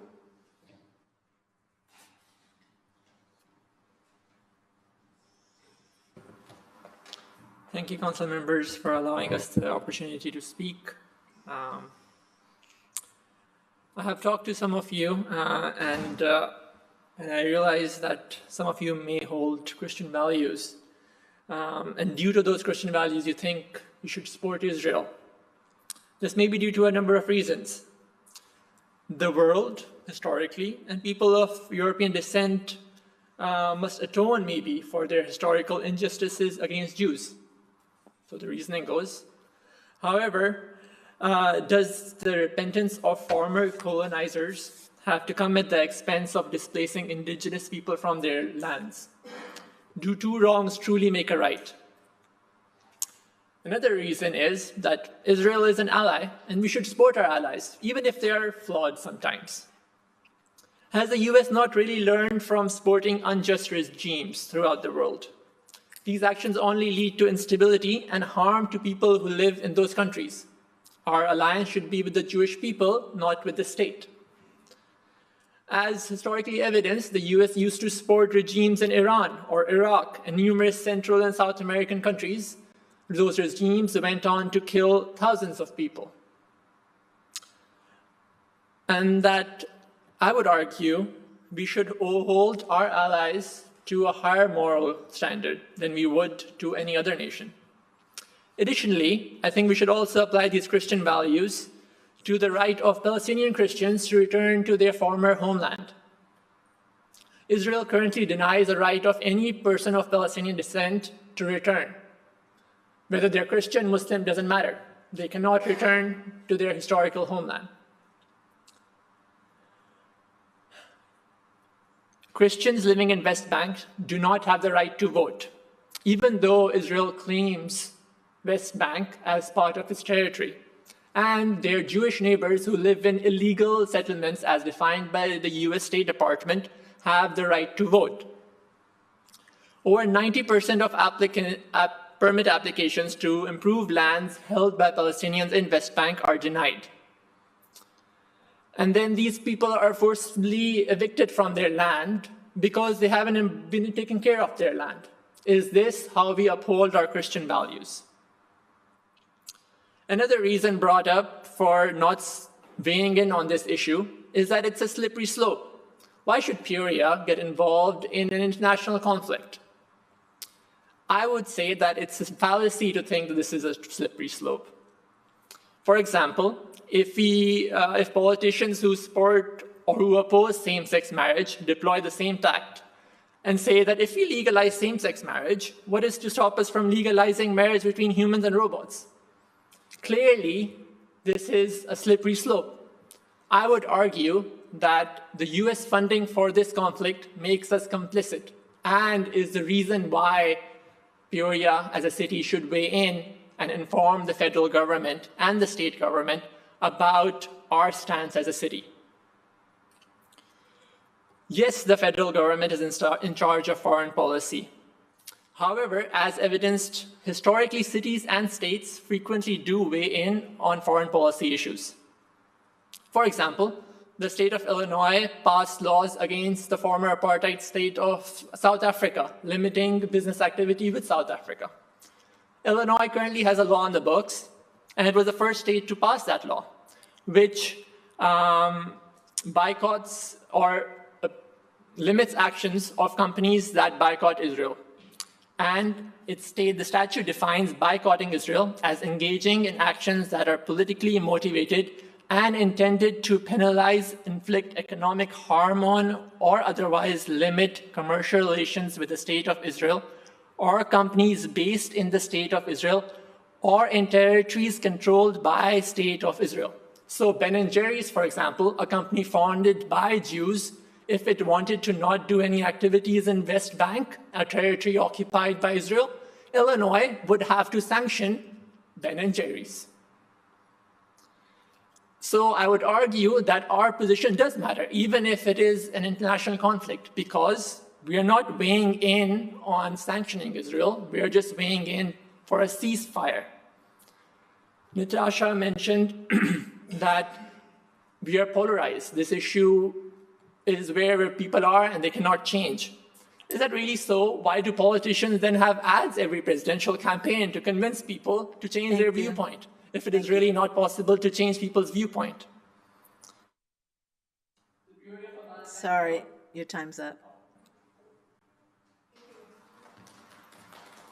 And last, we have Zachary Gittrich.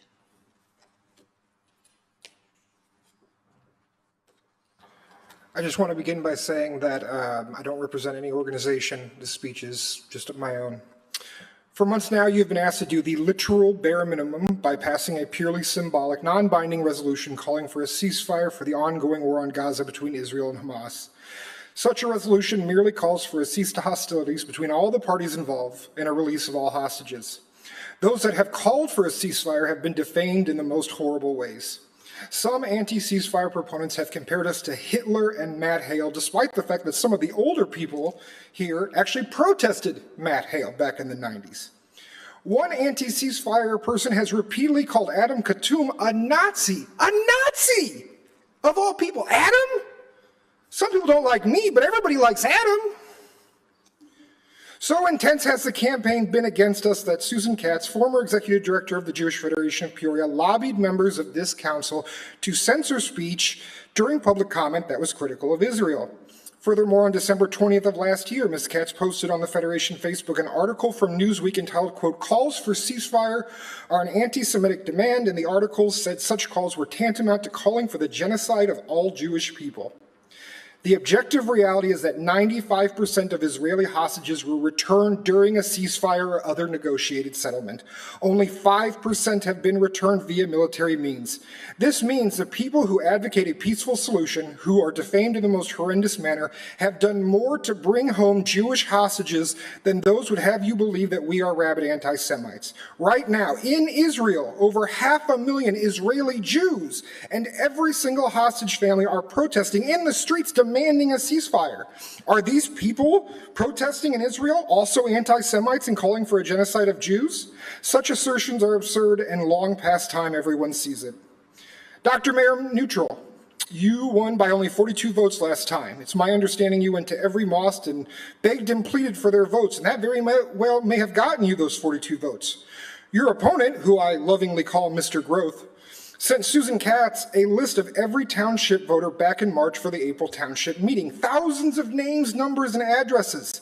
He took a side despite encouraging you to remain neutral. Who do you think Ms. Katz is likely to show greater fidelity to? Do you think it could add up to 42 votes? The reasons to support a ceasefire resolution are numerous. Do you want the last 100 Israeli hostages returned alive? There's 100 reasons to support a ceasefire. Want to protect innocent life in Gaza? There's almost 2 million reasons to support a ceasefire. Want Hezbollah to stop bombing northern Israel so hundreds of thousands of Israelis can return home? There's a few 100,000 more reasons to support a ceasefire. Want the Houthis in Yemen to stop attacking U.S. shipping, which is causing massive inflation? Support a ceasefire to bring down inflation. Want Iran to stop attacking Israel? Support a ceasefire. Want to protect Jews in the diaspora who are seeing an increase in anti-Semitism? Support a ceasefire. For reasons known only to the U.S. military-industrial complex, there are currently 55,000 U.S. troops stationed throughout the Middle East. And Islamic fascist terrorist organizations there blame the U.S. for what is going on in Gaza because of the U.S.'s support of Israel. Since October 7th, there have been over 170 attacks against U.S. soldiers, resulting in dozens of injuries and the death of 3 black soldiers who came from Georgia.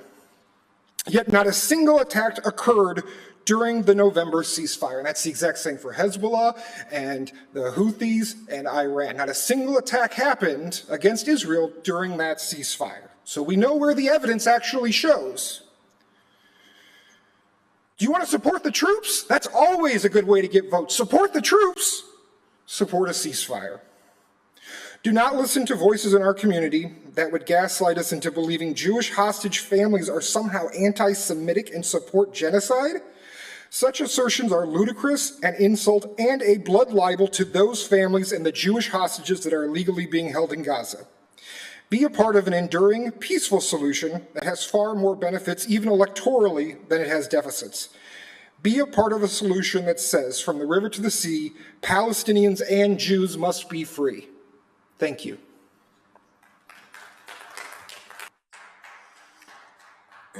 At this time, I would like to invite a motion to adjourn and to convene in closed session immediately following the adjournment of the City Council meeting pursuant to the Open Meetings Act 5 ILCS 120/2C11 to discuss pending litigation, and pursuant to the Open Meetings Act 5 ILCS 120/2C21 for approval by the body of closed session minutes. Can I get a motion moved by Councilmember Gordon Young, seconded by Councilmember Allen? Please cast your ballots.